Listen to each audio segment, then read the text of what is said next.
All right, hello and welcome to episode 38 of the Crackdown. Today we are joined by G2 Wunder. Man, we finally got you on the show. I know we've been talking about this since like the beginning of Summer Split, but we finally got you. Obviously, not coming off, the most happy experience for you, but it's good to have you finally on the show, man. It's been a while coming. Yeah, good to be here. Yeah, even though I mean it's not as a world champion, but it's as a semi-finalist this time around. Hopefully that's good enough for my European fans. Yeah. Yeah, I think we had him on like early in the year, though, didn't we? Not on this show. Not on this show. I've been on this show. I've been. Did you do Distant Local or something last year? What I think I did. Yeah, Distant Local. Fair enough. I think. Okay. The other thing is, by the way, that just tells you how this wasn't the same year as last year for G2. Because here's the spoiler.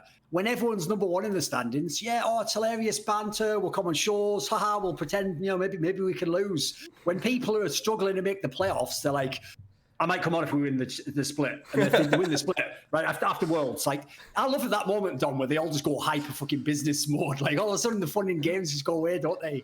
Yeah, I mean, the fun in games really went away. I mean, I was spectating CN Solo Queue, the super server, and Wunder was actually playing the game, man. He was playing quite a few games. I think he had actually, like, more games than like, a couple of the NA players, Biofrost, Double If, just to name a few, so... Yeah, I mean, what changed? I mean, you're known for being this guy who doesn't really touch League outside of scrims, but it seemed like you were really grinding coming into the World Championship. Well, yeah, I mean, for the first like 2-3 weeks, I think I played actually like a lot of solo queue. I think it mainly just came from, we, like all of us agreed to before we went into Worlds, how we would like approach going into Worlds. We would like start with less scrims than usual, like more solo queue. Of course, we're going into like a quarantine. We couldn't really like talk together, I guess. Like we had to quarantine alone in our own hotel room. So reviews were worse. So therefore we also scrimmed less. I mean, we scrimmed 2 blocks, right? As opposed to 3 blocks as we did later on some days. So I think, just playing like a lot of solo queue, the setup left a lot to be desired, So I was just like trolling around a bit in solo queue, and then once we got out of the quarantine and we started like scrimming a bit more, I also stopped playing solo queue. If it's not something that's like dangerous to say or political or something, like what do you mean? Like the setup left a lot, like just a table or the internet or something? What was the problem? Oh yeah, no, it's just like the setup, as in like how like we couldn't really like talk to each other. That was like we just used like Discord to like talk to each other, right? And like review on like a screen share. It was just. Yeah, I mean, it was not optimal for sure. I think we could have probably done more to make it better, but there was also like a lot of jet lag. I mean, just a lot of factors playing in. Once you land in China, like a long flight, so we just took it a bit slow, scrimmed like some worse teams. Like we started scrimming out like some playing teams, some NA teams, and then we like progressed. There's the joke. Yeah, come on. just warming up, You need to have the future. Yeah, we were warming up, we were like testing a lot of teams, and then we started playing like pretty much Eastern teams every single day, back to back. So yeah, that was like how we progressed. By the way, Dom, when you said there, like he played more games than Double If, Biofrost, did they say that they played loads of games or something? Like, why did you use those as a reference point? Just because I think that they were like the Western pros. I think had the least amount of games. At least I spectated. I mean, a lot of that is also different. Fucking tournament, didn't it, mate? So, they got bot gapped, and I'm not just talking about how wide their arseholes were when they were fucking leaving the tournament. Come on, man. Jesus Christ. I mean, so it's really hard to say for like scrims, right? I just want to preface it by saying like teams scrim different amounts, right? So TSM, if they're doing 3 blocks and other teams are doing 2, obviously they're not going to be playing as much solo queue. So I don't think that necessarily correlates to effort. But I mean, the way that people speak about Wunder is this guy plays 1 game of solo queue a week. And, in the 2 weeks that I was observing, I think it was like at least 100, maybe more. So I just wanted to reference that he's actually like playing a considerable amount, like 8-9 games a day.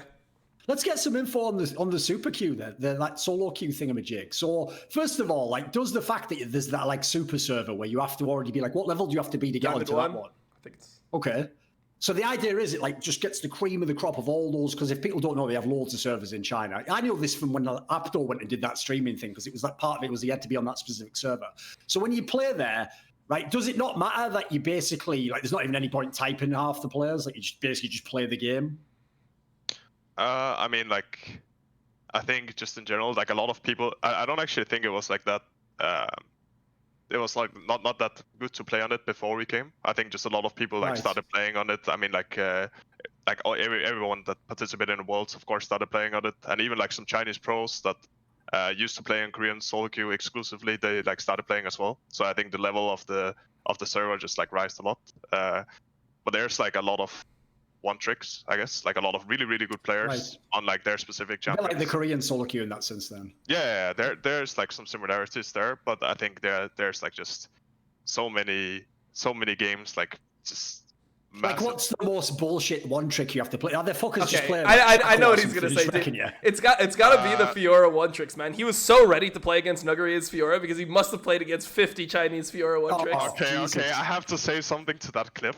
Like, Okay. what you guys didn't see was me solo killing him twice before that happened. Okay. I literally saw it. I watched that game. Oh, you saw it? Yeah, I saw it. Okay, You okay, solo kill him twice. Yeah, You that's good, TP that bot. spike. Yeah, you TP'd like bot and like helped your Yeah, team. so usually what happens against Fiora is like I TP somewhere and my jungler goes like top to catch the wave, then he dies to him, and Fiora just takes my entire tower, and all of a sudden he has like a tower, 5 plates, and a kill on my jungler, and I'm like, yeah, the game is just lost now. So that's like usually what happened when I played against him. But I actually think like the most bullshit champ has to be like Katarina or something like that champ.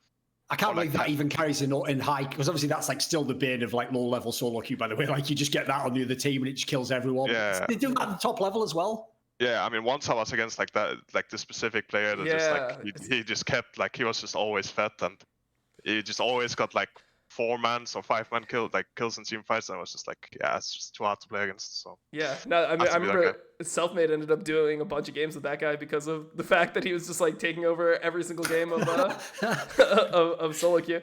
That's actually quite cool if you're the jungle, though. You can just say, let's just do Yeah. it together. Then I don't have to face you.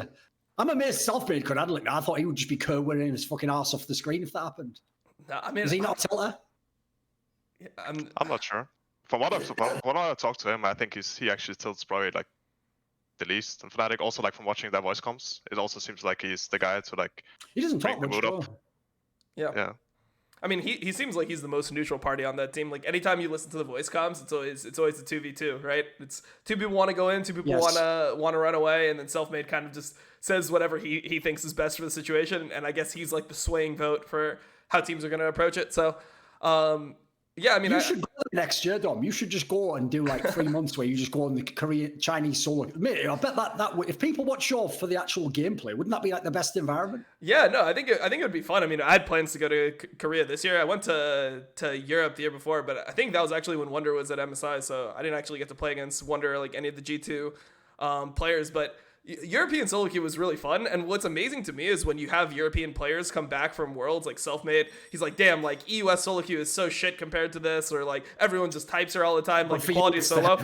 Compared Yeah. to NA, I'm assuming, yeah. For me, when I went to EU, I'm like, wow, this is really quality, man. Like everyone here is trying pretty hard. There's a lot of pro players in these games. There's not that many one tricks. I'm like, damn, this is the fucking promised land. Like I love playing over there. So. Mate, you're just like, listen, this Spanish guy told me to kill myself, but he's still playing. He's not in. Yeah, Dude, dude, it's an upgrade. dude, of course, man. I don't care if somebody says rope yourself or whatever. Like, just fucking play the game, please. Just don't AFK. Of course, I know. That is one area where, listen, I'm not going to go on a whole rant. Like, I understand kids grow up differently today and people have different sensibilities, but like, in a way, I think that stuff actually does help a little bit for like your mental state if you want to be a competitor. It just hardens you, doesn't it? Like, mate, when I was growing up, especially in games, obviously, you can imagine what the early internet was like. Like, the idea that like no one even batted an eyelid if people said outrageous shit. You were just like, well, I'm on the internet. What do you expect? Like, I'm going to have to deal with this. But as a result, if you couldn't get through that, you'd have never become a pro in the first place. Yep, absolutely. Well, I guess we should start getting into Worlds, but before we get into Worlds specifically, I kind of want to just hear from Wunder, like your interpretation of how the year went for G2. Obviously, you guys approach the year way different than other teams. There's not that many teams that stay together, all 5 members, and you guys were very I guess, transparent with your mentality towards ramping up throughout the year, not putting as much effort into spring, and then trying to like peak at the right times. Like obviously there was no MSI, but the goal would have been peak before playoffs, peak before MSI, then ramp things back up into Worlds. Do you feel like that was like the right approach, or do you think that, you know, you guys weren't as strong as you were in previous years because there wasn't that like constant push, or do you believe that if you did do that constant push, you would have been burnt out? I would just love to hear your like mentality now after the year has concluded for you guys. Well, I think Well, I think obviously like the year started out with like Caps playing AD carry, right? So that was like a bit different. It's something we had wanted to try out, something I guess they had talked about as well, since like they of course make the final decision, and we just like support them in it. I guess like swapping roles, I guess, is pretty common now. So that happened, and it didn't really. I mean, I think we actually played like pretty well, and we learned like a lot of new things about how to approach the game. I think also Caps like got a lot of experience, and well, he can't like make as many solo plays, so now he has to like rely a bit more on everything else that goes on in the map, and he can, if the game doesn't go his way, he can also get frustrated, you know, and he can also realize a lot of things like, hey, we should probably like talk about this or include me in this play or play around me a bit more, you know. So that actually helped as well, I think, when we swapped back as well. But yeah, I mean, the entire year was not what we expected.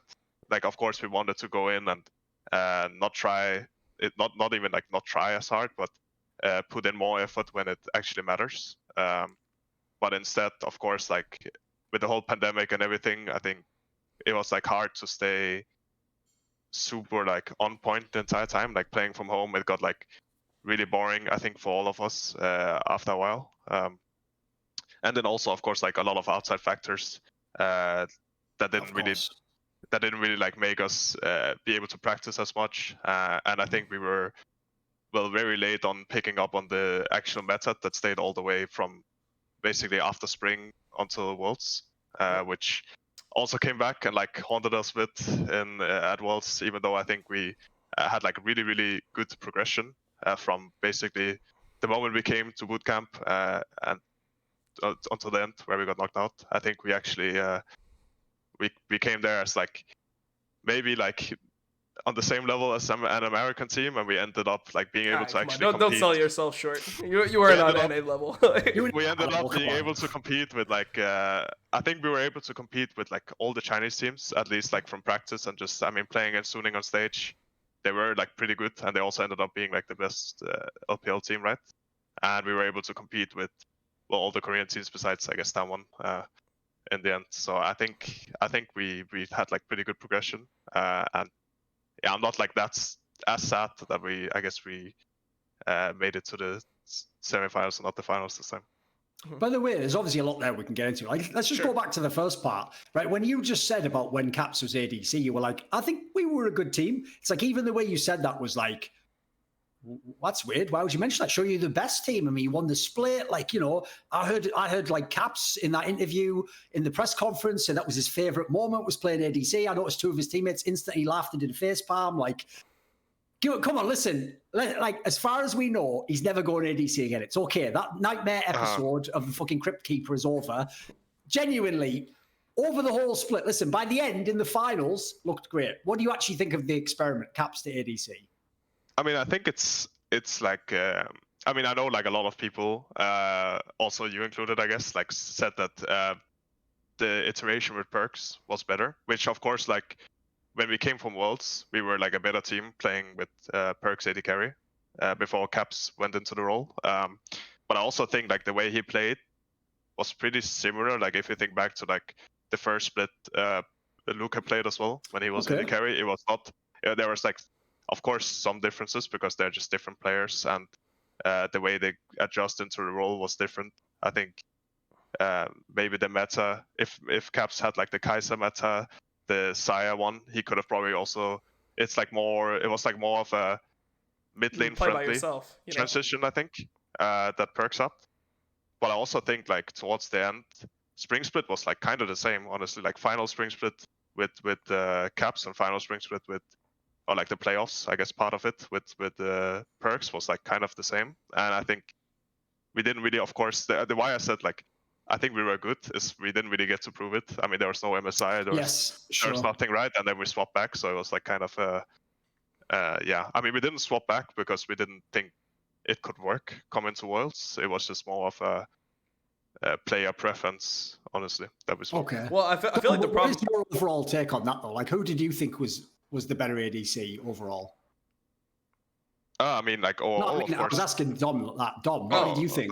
Who did I think? We can look back, we've got full hindsight now. I mean, I would say like I would say perkz in general. I think the team is just better when perkz is AD carry and Caps is mid, but it seemed like Wunder wanted to answer it, so I would love to hear his take on it. Okay, yeah, go and give us your thoughts as well, mate. No, I mean, I would give like a really lame answer. I would just say, I mean, like from what I've seen, of course, perkz was like the better AD carry. He's like more proven, and you never really know what would have happened going into summer, going into Worlds, with caps on AD.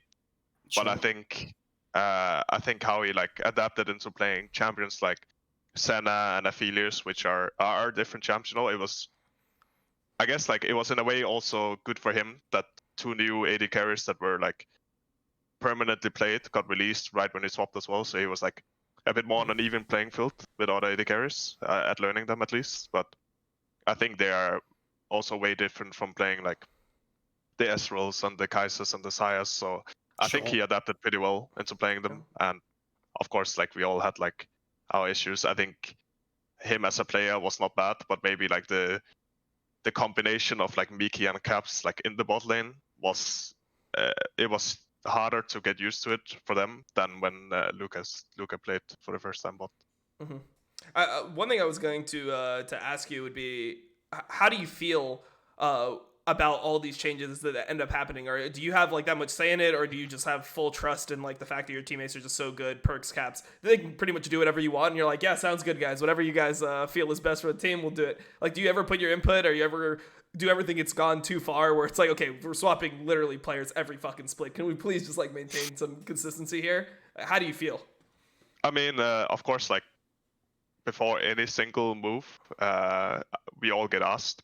And we all get asked, like, I think, like, if they say, if you don't want us to do this, or if you think it's better the other way, then we will not do it, It's just never come to the point where I told them, I don't want you guys to swap, or like, I usually just say, yeah, I mean, if you guys feel like this is the best way to, like, go about it, or if you guys want, like, a break from mid lane, or if you want to go back to mid lane, or something like this, then you should go for it. But of course, like I can say right now, if it was gonna happen like every single split, like at some point I would draw the line, But I think how we did it and how we went about it was not the worst. Yeah, I thought a point you made earlier actually was one that probably we should go into a little bit more, because I think it would get lost on fans. But because he had to play bot lane, which is a totally different position, one of the reasons I was skeptical that he'd be a good AD carry is like, he was obviously famous as a mid laner for occasionally just doing like wild ints out of nowhere, which is probably the most unforgivable thing at AD carry as a role. Like that's supposed to be the one where you have to be way more responsible because you can't just fuck your whole lane up for the whole game. So in that scenario, like I was concerned that he'd have problems. But I do think one thing I thought's interesting, so I thought I'd get your take on this, is when I look when he came back to mid lane, dude, since he's come back to mid lane, he's almost never done that meme of like the fucking craps. Like he's just been good the whole time. Like I wonder if that like helped like somehow shift his mentality a little bit, because now it seems that he just got all the upside with none of the downside. I mean, I'm sure like as I said, I'm sure like the weight on his shoulders when he was AD carry was way more than when he used to be mid lane, like playing the champions like Akali, Sylas, whatever, just like fucking around, getting like the one-on-one kills in side lanes. I mean, he still does that, but not to like the same extent, I'd say.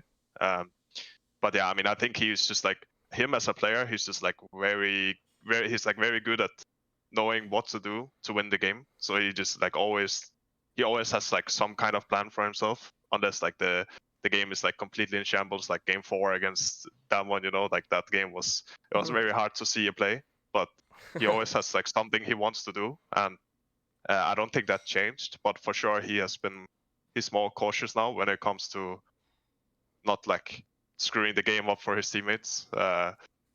He would not like go for plays that as much before that would cost us like a lot of tempo, for example, setting up for like a lot of objectives. He would not be the guy usually that fucks that part of the game up for us. So I think he's like progressed very well when it comes to, just I guess playing with the team from playing AD carry. I think he learned a lot. Yeah, I was gonna ask you. So do you think it made him a better mid laner, like the extra perspective that he gained from playing AD carry? Because I mean, for a while here in summer, I mean, it was like him and you were the people that were able to perform, and the whole rest of the team was in shambles. Like bot lane was getting killed almost every game. Jankos was falling behind in a ton of matchups. You know, it's probably the worst splits that we've seen out of the bot lane and the jungle for G2 this last summer. So do you think that Caps is now just like upgraded from the experience of playing AD carry? I mean, he was always like really, really insane at the game, right? So it's not like he was not able to do like all the things he did as he does right now back then. But I mean, I for sure think that he at least this year he has been way more consistent when it comes to like the claps and the craps meme, right? He's really been carrying us like for sure in both in the split, and also he really performed at Worlds, which I mean, people joked about like his past performances, like for example season 8, right, when he was like laning against Rookie. There was like some people like I remember some people like giving him flack for his Worlds performance, right? But I think he's for sure like I don't remember actually like a period of time where he was slumping, or where it was where he had like a difficult time and he needed like our help particularly much. I think he's just always been performing from I guess like summer onwards. So you know that thing you said, basically when you guys came into the split and we had some of you on talk shows and we were talking about this exact angle of like, are you just doing this move to have a break mentally by swapping the positions? Because then, you know, if you'd lost the split, maybe it doesn't count and you can always swap back. Well, one thing that people said on shows was that, like, I know obviously the way they phrase it sounds silly, but almost like MSI shouldn't count as much, like, or we shouldn't care about as much because we've already tried winning MSI and then we got to Worlds and we were burned out. So the logic is like you're saying, it's not that you don't try, but you try to peak. You try to be your best on the best games, not be your best every game, because it's basically almost impossible to be your best all the time. That's how you get burned out. So one thing I want to know is, what do you actually think about the fact that you did win the split, but there was no MSI, and then you just go into the next split? Because I actually think, for example, to contrast it, I would speculate that's one of the reasons I think that Cloud9 dropped off, is they were killing themselves in that spring split, practicing everyone, theory sessions, winning every game, and their whole motivation, because they've never been to like Worlds with that lineup, was, right, we're going to finally test ourselves at MSI, and it's like, there is no MSI. And like, listen, you still try, but like, if they were trying to peak to that moment, then they got screwed over by the other circumstances. So it doesn't seem like that happened to you guys. So what was the situation with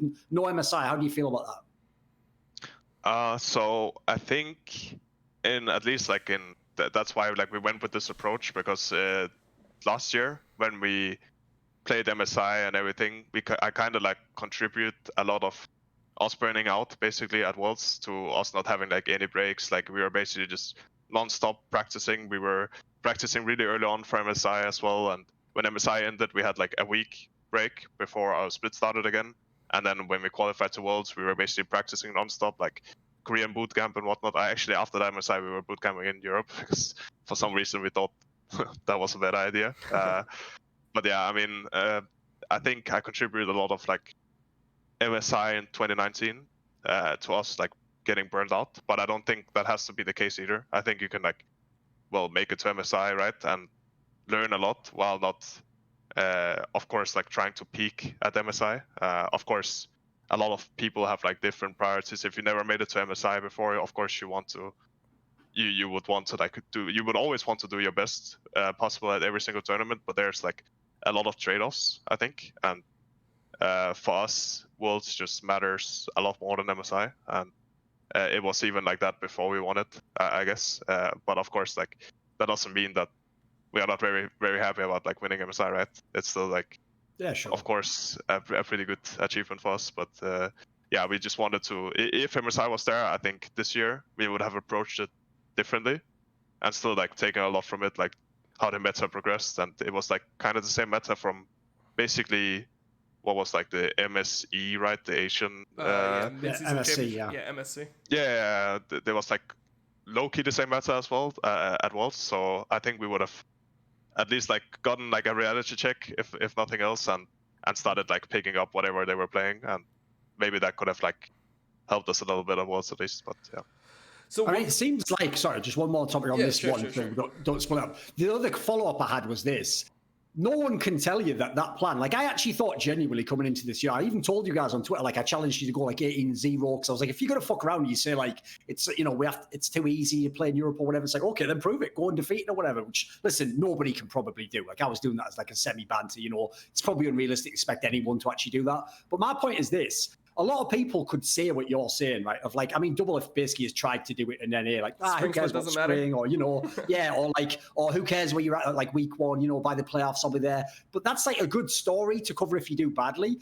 I can't lie, mate. Your team proved it this year. Both splits, you were able to peak at exactly the right time. Now, admittedly, the lower bracket angle certainly helped, but by the time you got to the finals, you were always in peak form. So clearly something about that wasn't just talk in the offseason, right? You guys must have done something behind the scenes to actually make it so that you're not going into like you're not at your best level in just the first match of the playoffs, because that's not necessarily what you want to like build into it, right? Yeah, I mean, I think we have like a lot of, I guess, like systems that we put in place when playoffs comes. I mean, we have for sure like a way better team when we get to like prepare for teams and we get to like spend like a week or 2 weeks kind of like playing on the same patch pretty much throughout the entire playoffs. Like, it for sure helps us, all of this. But if we like kept up the same preparation for every single team while we were playing like BO1s and while we were doing just a regular split, which will not really like gain us that much in the big picture, I think we would just be like super burned out, and we would probably still be able to win the split, but it would just not be worth it, I think, for us. So that's kind of the approach we wanted to go with. Of course, due to some circumstances and us like not performing that well in the split, we had to like sweat for it a little bit more in summer, especially to make it to playoffs, and also like get in shape for playoffs actually. And like, because we had to make top 4, there was no gauntlet, there was no anything. So if we fucked up twice, we are basically not that well. So we had to like make sure we are definitely making it. So we of course had to peak a little bit there as well and like try a little bit harder than we would have otherwise maybe liked to. I'm not sure. So yeah. At least that wasn't just for the narrative then. Apparently, like, that was real when they were like, having their issues and peeking into it, Dom. Because like, part of me did just think, maybe they were just being cruel. Like, they were like, look, listen, let's let Fnatic get really close. Like, and then the last second, it's like when you play cousin, like basketball against your little cousin or something, You let him score a few times, but I tell you what, if he turns around after he scores one layup and goes, all right, bitch. Now you go, all right, D up, motherfucker. And you start slapping that shit off his face. That was what the finals were like every time. It was awesome. Yeah, I mean, it was pretty good. I mean, the last thing before we go into like the match specifically, I would want to hear from Wunder is, do you think that the approach was correct? Like, is there, when you look at like what you guys did, how the year went, do you think that this was the correct approach, or do you think that things need to be modified? Obviously, you guys didn't get the goal that you wanted in the end, which is winning Worlds, but I don't know if that was really a fault of the system you had in place, or just the fact that Damwon was better and that the meta really just suited Damwon better than it suited you guys. So yeah, like, how do you evaluate overall the entire approach? Are you happy with it? Do you think that that's like what you think should go on next year, or is there any like tweaks you'd make now that you've had a full year of like kind of laying out the plan and going through it? I mean, I think for sure that what we like showed as progress during Worlds was sort of helped us that we had like a lot left in the tank, I guess, to give off. But I also think that we could have tried. I think if we were like more comfortable during summer split, I think we would have probably also tried like being a bit more open-minded when it comes to what we are actually playing and how we should approach our practice, because we had to kind of play for wins, which it's never like really a good thing for any top team. You kind of want to just play to get like more comfortable on certain things, and you want to play something you actually practice that you can take with you to a lot of to international tournaments, right? But we had to like play for wins with like the ganking style junglers, like we had to really sweat for it in the end. And I think if that's the case, it's probably not worth it to. It's probably like more worth it to give it a bit more when it comes to like what we use, or just preparing for like looking up how you play these different things that we didn't really know about before Worlds. So that's probably something we should have done. But I think in a case where we are actually like comfortable in the split, we can allow it, and we can like just kind of first time a lot of things on stage and see how it goes. But we were not in that spot this year. Yeah. But to be fair though, that is actually the worst part of League of Legends as a game, contrasted with like when I come from CS:GO, the practice you put in April could still be paying dividends in June or something, or July, like the game doesn't change radically. Whereas one problem, like I was thinking this when you were saying earlier about the fact that in the playoffs, you get all that practice on one patch, right? There's one reason also not to kill yourself in week one.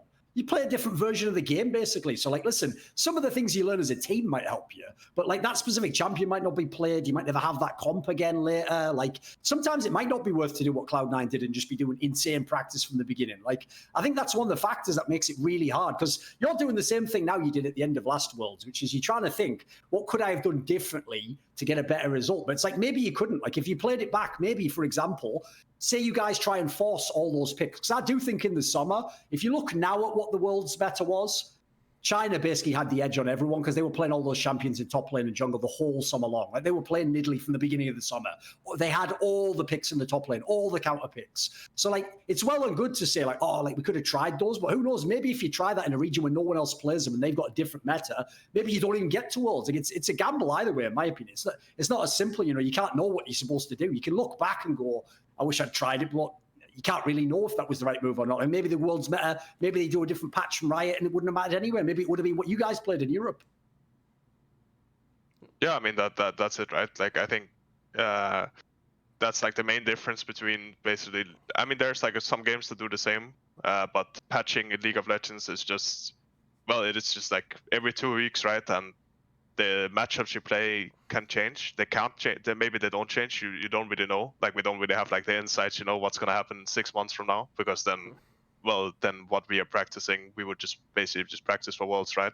So if we are just practicing for the split, and we put in a lot of time and effort doing that, instead of just, well, I mean, just getting by, I guess, and actually putting a lot of effort in when we know what's actually gonna be good and what's gonna be, well, the meta coming into Worlds. I think that's just way more important. Yeah, I mean, what I would ask is, do you think that you guys actually could, if you had been playing the meta since the beginning of Summer Split, do you think you guys would have actually been able to beat a team like Damwon? Because when you look at stylistically how Damwon wants to play, they're a topside focused team. Canyon loves playing those types of junglers, even when it wasn't Graves and Nidalee. When he wasn't playing those, he's playing things like Karthus. Like, they love playing heavily through jungle, early taking Herald, putting it top, getting Nuggery snowballing. Like, they have those like frameworks already built in, where when you look at G2, you always look at Jankos, or at least from my perspective, I always looked as Jankos as the enabler for all the lanes, right? Like, all the lanes have the ability to pop off, but Jankos was always more of like a ganking style jungler. So from your perspective, like, do you think it just the meta just perfectly suited Damwon and that's why you're seeing so much success from them? Or do you think that, like, if you guys had the time to actually improve, you guys could potentially be even better than them at this style of gameplay? I mean, I think I think, like, for sure the meta suited Damwon more than it suits us. I think just like as players throughout time, we have I think when we practice this way, I think we became more like Damwon than any other team. I think I would probably like resemble like how we think of drafting and how we think of like just like our approach to the game in this meta. I think it's way closer to Damwon than it is to Suning or what is it called? Top. To Suning or top whatever played in semifinals, right? Mm-hmm. So I would say that they were just like better at us at playing it, but we also still managed to like, well, in practice we managed to take games of them, and also like, I mean, we did go 3-1, right? Even though we did get stomped, we also can win against them, and we well, maybe in a different. Maybe like if we played a week later, or if we played at some other point, we could have maybe won more games. Who knows? But I think we are for sure. Yeah, if there was a lower bracket, we would have maybe been able to like take a lot. That's usually what if you're on we the do. other side of the bracket? What if you played top or Sunning or someone like that? I mean, I think we could win against them. I mean, of course, like this is just like hindsight, right? Yeah, of course. A lot of people would like laugh at us because we get 3-0 by LPL teams. I mean, it's like kind of the meme at this point, right? Yeah. But I think for sure that Suning would have been harder to play against. I think top would be like really easy for us to prepare drafting against. I think they're very easy to predict what they're gonna do. They do have like really good players, but I just think how they approach the game compared to Suning is Suning can really like take the game and like snowball it really quick, but top just plays. Like the issue is like every single team actually just plays the same way, but they just have like different ways to get there. Like it's always about basing and just running to every single objective. You know, you run to Herald as 5. If you can't contest it, you wait to the next one, then you contest that one. You know, that's basically just how you play the game right now. Or Drakes, for example, or Nashes, or anything really. And I think the way that Suning has like a little bit more, I guess, spice to it, or whatever you want to say. They have like other ways to pressure you, whereas the top's only way to pressure you is just playing that way, you know, just playing for objectives. So since people will only remember that Fnatic almost beat them, and crucially, in those first games, they also looked shit while Fnatic was beating them. So it was looking really embarrassing that they were like considered the favourite for the tournament. And then everyone obviously hyped them. We all picked them to beat Suning because we thought, you know, domestic rivalry, it'll reset. But obviously they get smashed by Suning overall, even though they had some games that were all right. In scrims, were they a different team? Or did they have these problems, whatever problems they had? Did they have them the whole tournament? I mean, when we scrimmed them, we were actually saying like, well, maybe they're just like really good on stage, because from when we scrimmed them, they were just like, they were nothing special. We actually had like, well, we struggled more against Korean teams, and we struggled more against, I mean, we didn't scrim Suning, but when we started scrimming Suning, we were like kind of splitting games, but against top, didn't really feel like anything special. It kind of just felt like, I mean, it just felt like another Eastern team. It didn't feel like a number 1 seed LPL or anything like this. Okay. Maybe I don't know how much their approach changed coming into Worlds, because I didn't study like every single game they had in their split. But it just seemed like Suning would just be the better team, honestly, when we played against Top and Suning respectively. So yeah, that's so weird. If I won against Damwon, I would have for sure preferred to play against Top. That's all I can say. Yeah, I mean, it makes sense. It's just so weird to hear, because when you look at how Top was playing within LPL, like they would just smash everyone in lanes in LPL. When you had Suning players versus Top coming into the World Championships, if you just took semifinals of LPL and then, you know, we skipped all of groups, you know, I didn't see them again, and then you just have semifinals of the World Championships. Imagine if it was like that LCK bracket where you just get seeded into like playoffs based on how you perform in the split. That to me would scary as fuck, yeah. Well, it would just look unwinnable. Like, the way that I felt about like Suning was just, hey, I mean, they just can't keep up in lanes, you know. 3-6, like Bin is great, but 369 is just better. But then when you watch them in this championship, it just looks completely different. It seems like Bin is just by far the best top laner in China, which, you know, people didn't even have Bin, like a lot of people didn't even have Bin third. Like some people still valued the Shy highly. Zoom was obviously Zoom was up there. 369 is up there. So it's really crazy to see like the fall off that Top Esports had. When we were talking about the game, I mean, you kind of were describing how the meta right now is like everyone just tries to base like at a good time for tempo, show up at a dragon, show up at the objective. If you can't fight it, you wait, you fight the next objective. Do you think that this was like an indirect nerf to G2? Because when you looked at you guys last year in 2019, it seemed like you guys had the best decisions on the map in terms of like different ways to play the game, and a lot of the concepts that I felt like G2 was special at, like split pushing, for example, are kind of like dead. You had all the creative setups where you know, like Caps would shadow you, or you'd shadow Caps in the side lane, you double TP to Baron, like you'd play all these little mind games, where now it just feels like everyone does the same thing, and then whoever is like stronger at that point just wins the game. Do you think that these were like indirect nerfs to how G2 plays as a team? Like, were you not able to actually use most of your strengths? I mean, I think for sure we didn't have like that edge of being able to make like, I think the main difference between this year and the last year for us is that last year we were just able to make like a lot of clutch calls and like clutch decisions in a lot of BO5s. I don't actually think we were like anything, like we had like a lot of differences to like a lot of teams that were considered top teams in at Worlds, but I don't actually think we were like better at playing the game than a lot of teams at Worlds that year. We just were like really clutch, and we had like a lot of moments that we got away with it basically where we shouldn't have. And I think this year we are just like better at playing the game as not supposed to, but like as how everyone else plays it. So I think we're basically just better playing the standard way, and like how to like, we studied like a lot of teams. We had to catch up, of course.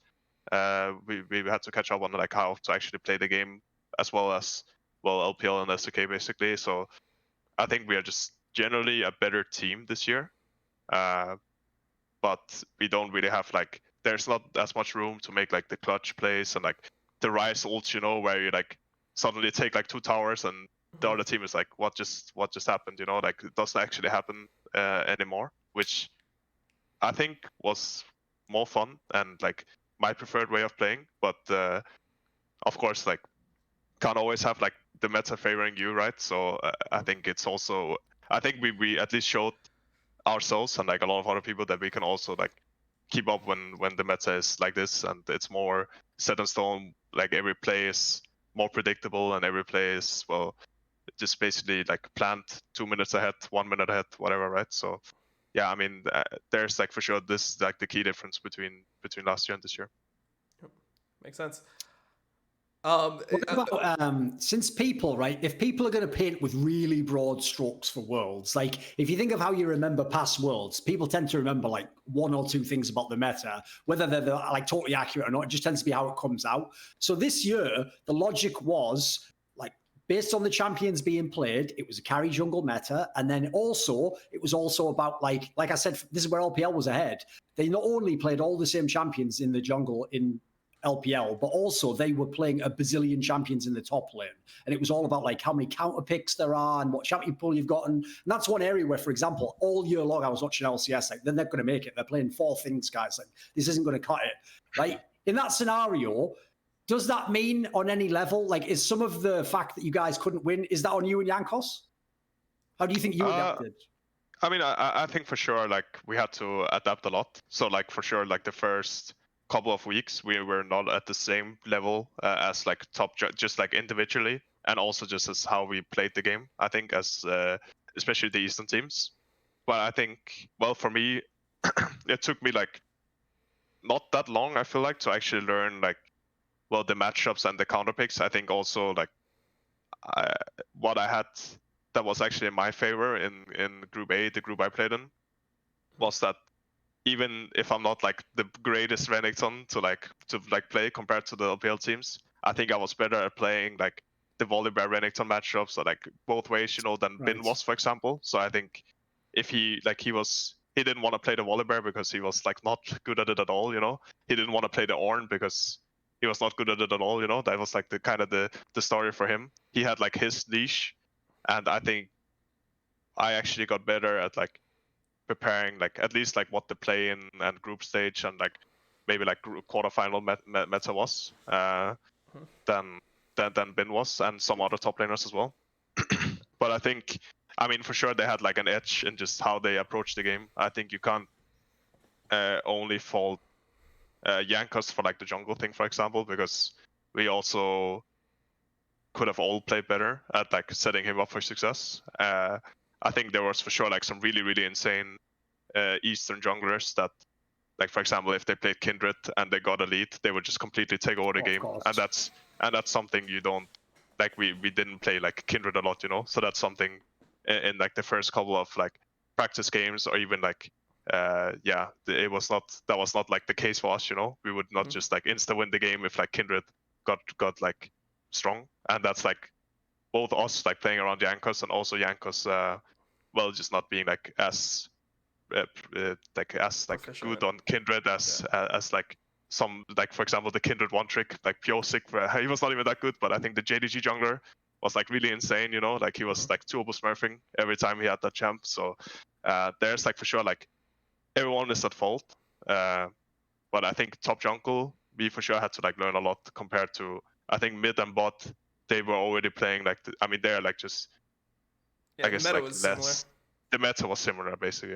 Yeah, I mean, it was just still like Ashe, Jhin, Caitlyn still came in, and then you have Ezreal, Senna. Like, there's just less champions to pick from. I wanted to know how you evaluate a player like Bin, because obviously he doesn't play all the picks. You know, his Ornn. I mean, I was really surprised he actually picked it in semifinals. He's played I think he played a total of 5 games of it in LPL. He was 1-4, so 20% win rate on the Ornn. Doesn't really play it. Renekton he kind of plays. Volibear doesn't play much, but like the champions that he does play, his Camille, his Jax, he's super good on. So, like, do you respect a player like that doesn't necessarily follow the meta, but has champions that they're just, like, super 1v9 on? Or would you just prefer a player like Nuggery, who seems to have, like, the stable, like, he plays all the top champions that are, you know, good right now in the meta in people's eyes? Yeah, I mean, for sure, like, I think I value, like, a player like Bin. Of course, like, if he knew how to play the Ornn, which I mean he did like pick up right, and he was like, I mean he lost on it, but He was okay. I don't think he's. He was I alright. don't think he's like. I mean it's hard to like be bad on Ornn, right? So there has to be like something else. No, for my him. friend, you need to watch some LCS. Like you know, in NA, Braum hard counters Ornn because you just have to ult into the Braum shield every single time. Oh like, yeah, I mean, but it's like there a has to be magnet. like some kind of mental thing for him to not want to like play Ornn. Maybe it's like a team decision, you know. Maybe they just thought like he's just too good on other things to, and maybe their game plan just changes too much if he like plays something else, right? You never really know. But I don't think I he's will like. say as an aside that when I did my show recently, Thorin's Rotations on Thorin YouTube channel. Okay, getting the plug in.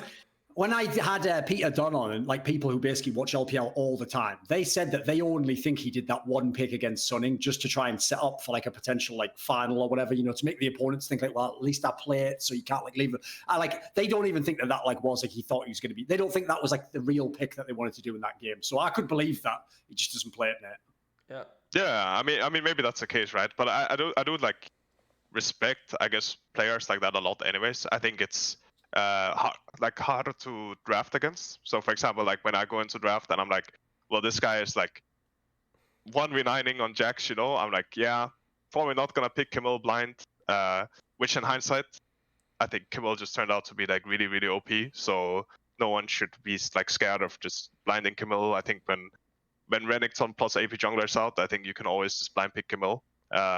So in hindsight, I should have done it. I should have done that more, I guess, and like drawn more Camille bans. I think maybe it was like banned a lot anyways, but yeah, in hindsight, I could have done that. But I think a player like this just makes you like think twice about every single thing you like do, also like in preparation. So I think what he brings to his team is also like a way of like, I mean, I think it's a good thing. Yeah. What went through your head when you saw the Prototype Omnistone ignite Camille top, and you're just like, what the what went through your head when you saw that in your match for Suning in like the, I guess it was like the decider, or yeah, I mean if you won that you get first. If Suning wins that, then they get the tiebreak. If they lose that, then they have to play a tiebreak versus G2 to get out, or versus TL to get out, to be eliminated from the tournament. So what did you think when you saw that matchup? Did you think the guy was like trolling? Were you confused? Like, I mean, I think if I remember correctly, I had like, I mean, I think like it's not like the worst to do. Of course, like I think it would be way more safe to just go like the normal route. And if something goes wrong in the game, he's like really fucked. If he goes this approach, right? So it's like high risk, I guess. But I think like just how the game turned out, it just turned out that I could never like stack waves and actually dive him. I could never bounce and gank him because we were just like so fucked from early game. I think that the game was just like out of our control. And then, well, when he has like his Bard and his Jarvan coming up and he can ignite me, then it gets like way harder to like 1v2 as Renekton if I have like an ignite on me and I get ulted by Camille. You know, she doesn't actually need flash if she's not playing under any kind of pressure. So in that sense, how they like approach the game, it turned out good, but it's like very high risk. So I mean, I still like respect him for doing it because I mean, it's like no one ever did it. It's pretty baller if you can pull it off. And also when we practiced, to be fair, when we practiced against him after the group stage, he tried it again, and let's just say it did not work out for him. So he was, I'll just say he was lucky, and he just lucked out that game. But he should probably not do it again, because then I'll just give it to him. So I guess I have just one more question about that came into my head. Did you actually intentionally go Prototype Omnistone in the Ornn game, the last game versus Damwon, or did you just not change runes from the first one? Because I thought you would go like Spellbook or yeah, something like that. I went it intentionally, yeah. Respect. Okay, interesting. Can you actually, obviously you bantered in that press conference, Balak, pretending like you said. Give us some theory as to why though. Like what would you want from that? Okay. So since I'm playing Ornn, I was playing Ornn to set. You don't really want to like you can kind of like pressure him a bit, but you don't really want to auto trade. So, and like Spellbook is like you don't like actually win all ins level 6 maybe with like jungle ganks. So like all the summoners don't really like matter as much.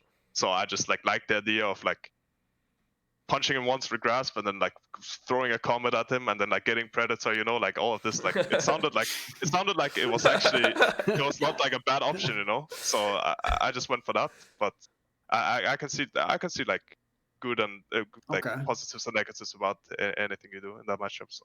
I mean, that was so random. I mean, I don't think we've seen a prototype Omnistone or in the entire fucking split, at least not in games I've watched. So is that something that you actually practiced with, like, a decent amount, or is it kind of just like, oh, I'm feeling the fucking Omnistone this game, like, I'm gonna comment this guy? Like, how did it go? I mean, I tried Omnistone on, yeah. I didn't try Omnistone Cyan, but I didn't really play, like, Cyan against Lulu either. Sure, of course. Every time I played Cyan, it's not, you don't, like, usually blind pick Cyan. And... yeah, I mean, it was just like, yeah. I mean, that was like a first timer, but the Ornn one I've tried before.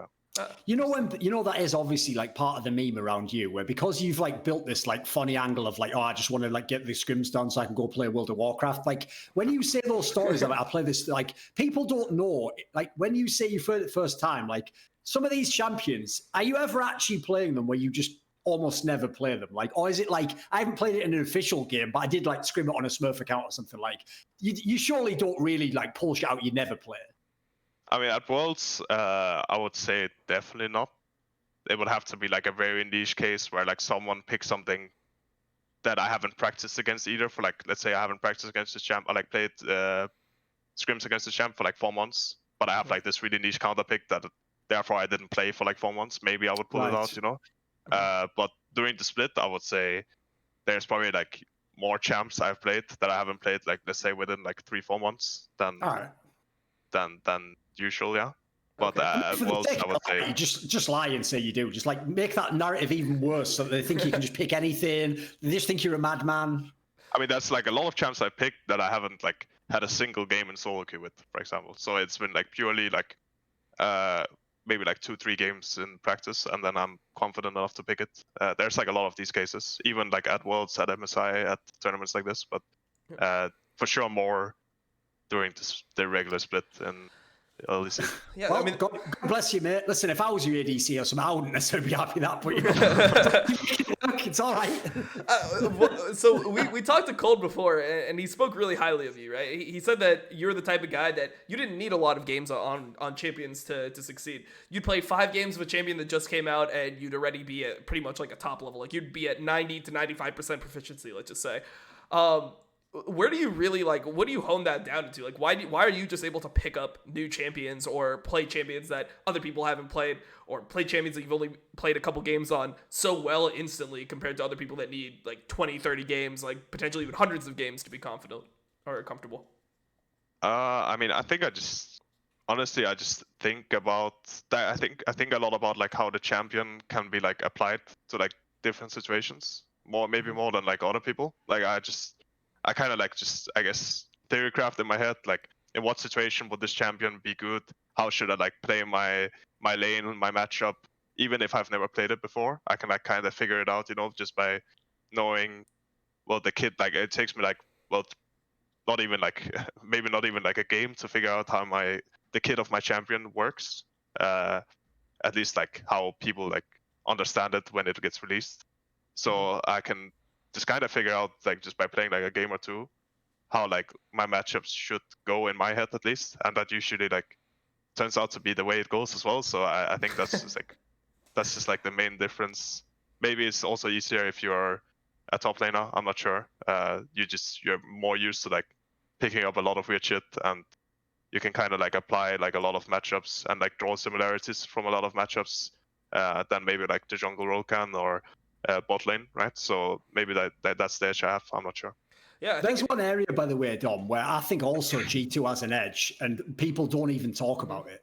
Is, in my opinion, we need to have like a new set of terminology for how we rank players, right? Because there are players who are the best at their position. Like, if I'll give you an example, maybe it'll come up later in the conversation for some reason. Okay. Obviously, as just a pure AD carry on AD carry champions, Opposite is one of the best I've seen in Europe. Actually, he's a very, very good player, but he also is just an AD carry for my money. Like, I don't necessarily know that his map awareness is that great or how to play with certain teammates. And I think if you just put him on the rails of what an ADC does normally, he'll be the best. But one thing I think is insane about G2 that people underestimate is if you look at their 3 main laners. So perkz, sure, not his traditional role, but how he played last year on the AD carry, like doing flanks and fucking TPs and stuff. You look at Caps generally, where like he was saying earlier, Caps can do those ints because somehow he just has a mind for where in the game, well, I can still do this later in the game, I can get it back. I mean, I've even heard him use that whack logic of like, it was like a tactical int, so that then like, you know, next time I come back and kill him because he's used his flash. It's like, that never will make sense, but I get why you like mentally tell yourself that so you keep in the game. And then obviously Wunder, if people don't know, probably one of the best split push players in all of Europe, even though he couldn't play that this year because it just wasn't the meta. So here's the distinction. There's players who are very good at their role. These are players, though, who know how to win the game. And that is not like a small distinction. How to, like, not knowing, like, it's one thing if you can just play this matchup, or if you get the early advantage of this matchup, you win. A lot of players can do that. It's actually the one area for the final, as a little hint, I'm very interested, because the guys who were the LPL experts told me the area they thought Sunning actually wouldn't be good in his late game. So they think if anything goes to late game team fights, actually Damwon smashes it. So like that's an example of a team where all these young players, rookies, they're good in their roles and they're popping off in their roles now with certain picks. But the point is, what would they do if they're super down in a game? What would they do if they're playing a matchup they've never played before? What would they do if they're in a situation where like someone's feeding in a lane? Like if some of the G2 players for me just understand, or at least in the past, maybe in season 9 it was easier, they can just always figure out a way to do something relevant in the game. Because what he was describing there about how you do the like first timing, that's essentially when I used to talk to Soaz back in the day, why he used to pick all the weird champions. Because his logic wasn't really like, I'm better than this guy on this matchup. Like, no, that might be his best matchup. It's that if I pick like a weird matchup that he's just not prepared for, yeah, when neither of us are going to be the best in this particular matchup because we don't know how it goes. We don't know the basic meta. But I know like a couple of points in the game where I've theory crafted, I might be able to get a weird edge, or I can do something like on the map, like the champion with the global teleports. You know, like there's a whole bunch of angles that you could go with. So like, what do you think of that? Because I never heard anyone give that distinction. People just, again, it's why you shouldn't hype rookies, really, because often, like, the rookie hasn't got all those intangibles I'm talking about. Well, what I would say to that is it seems like that's what gives G2 their longevity. I mean, G2 is good year after year after year because they're not hammering out, like, they're not playing a million games of Ashe versus Jhin and just being the best Ashe and Jhin player that they have bot lane. They actually are just, like, learning the game. They're playing the game, not the champion. So when you look at other teams like Suning, we'll have to see. Will Suning actually be really strong next year? I mean, assuming that they keep most of the roster, are these other teams going to be able to acclimate to whatever meta that it shifts to? And the teams that are normally able to have like the better brain about how the game should be played and have these ideas about like, you know, when you listen to Wunder talk about top lane, he's not talking about, oh, well, my champion just beats him in this trade now. He's talking about like, oh, well, I can bounce this wave, like I can stack this wave and dive. Like those are the concepts that I feel like to me make somebody a great top laner, and like or like for example for AD carries, like knowing like wave manipulation, like when you can push in for poke, when you can push in take a Drake, like things like that. I mean, there's a bunch of different angles that you have, but when you're talking about season to season, I think that's what gives a player value long term. Yes. And I feel like that is the biggest issue with scouting and how it's done within North America specifically, is people don't find the people that are actually good at the game. They find people that performed well in the previous year, and they don't really put context around what allowed those people to really perform. So at least that's my perspective on those things. Since I just made that small transition into North America, I wanted to bring seamless. Seamless. Why not? Like, let's just talk about some of the issues. The first thing I wanted to ask Wunder is, do you think that there's a world where you ever come to North America? Or are you just one of those people that are like, I will never go to that region? That's like a sellout region. I mean, I think right now it's like I'm not at the point yet.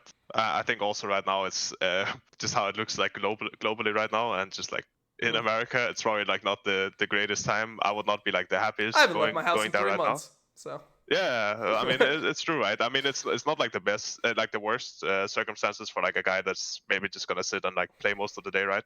Mm-hmm. Or do whatever, right? And they probably have a lot of money for some facilities that you can go to that maybe European teams don't, right? So it's definitely crossed my mind. Like I think there might be a point in time where I would not mind going to America, and also as it sounds like right now. There's more and more like grandfather players, and maybe at some point they can actually make like a good team. Full European team. It seems like the team rumored for Team Liquid actually could potentially be like a strong team, right? Obviously they have to practice within America, and there's like a lot of like circumstances that has to be good for them. If their players are really good at kind of catching up when they come to international tournaments, they could for sure be like a very strong team. But yeah, I mean, it's maybe at some point in time. It's not something that I have like completely, at least like I have never like said that I would never go to NA in my career. It's something that at least with like also the salaries right now, oof, they're pretty Yeah, huge. So which might be. I mean, that's the next point to go to. I mean, how do you feel when you see players that you've competed against that I'm sure that you believe that you're the best top laner in EU? If not, you should, because you are the best top laner in EU. And then you see players that are worse than you go to the other region and get paid more money than you. Like, does that, like, is there any jealousy there? Like, how does that factor into, like, your decision making where you're like, come on, man, like, if like why do these guys get to, like, you know, get the bag when I'm sitting here in Europe and I'm the one that's actually like putting in work? I mean, right now, like, I mean, of course, like you look at it and you're like, that's pretty crazy. Like, that is a crazy amount of like investment in a player, right? Or like a crazy amount of huge salary, and it's pretty much set for life, I guess, if you're there for like 2-3 years. At least like in a lot of countries, you will be set for life. Even like in Denmark, which is like a more on the expensive end. I think you could for sure live in Denmark and maybe like invest a little bit, you know, after you've been in NA for 2 years on that salary.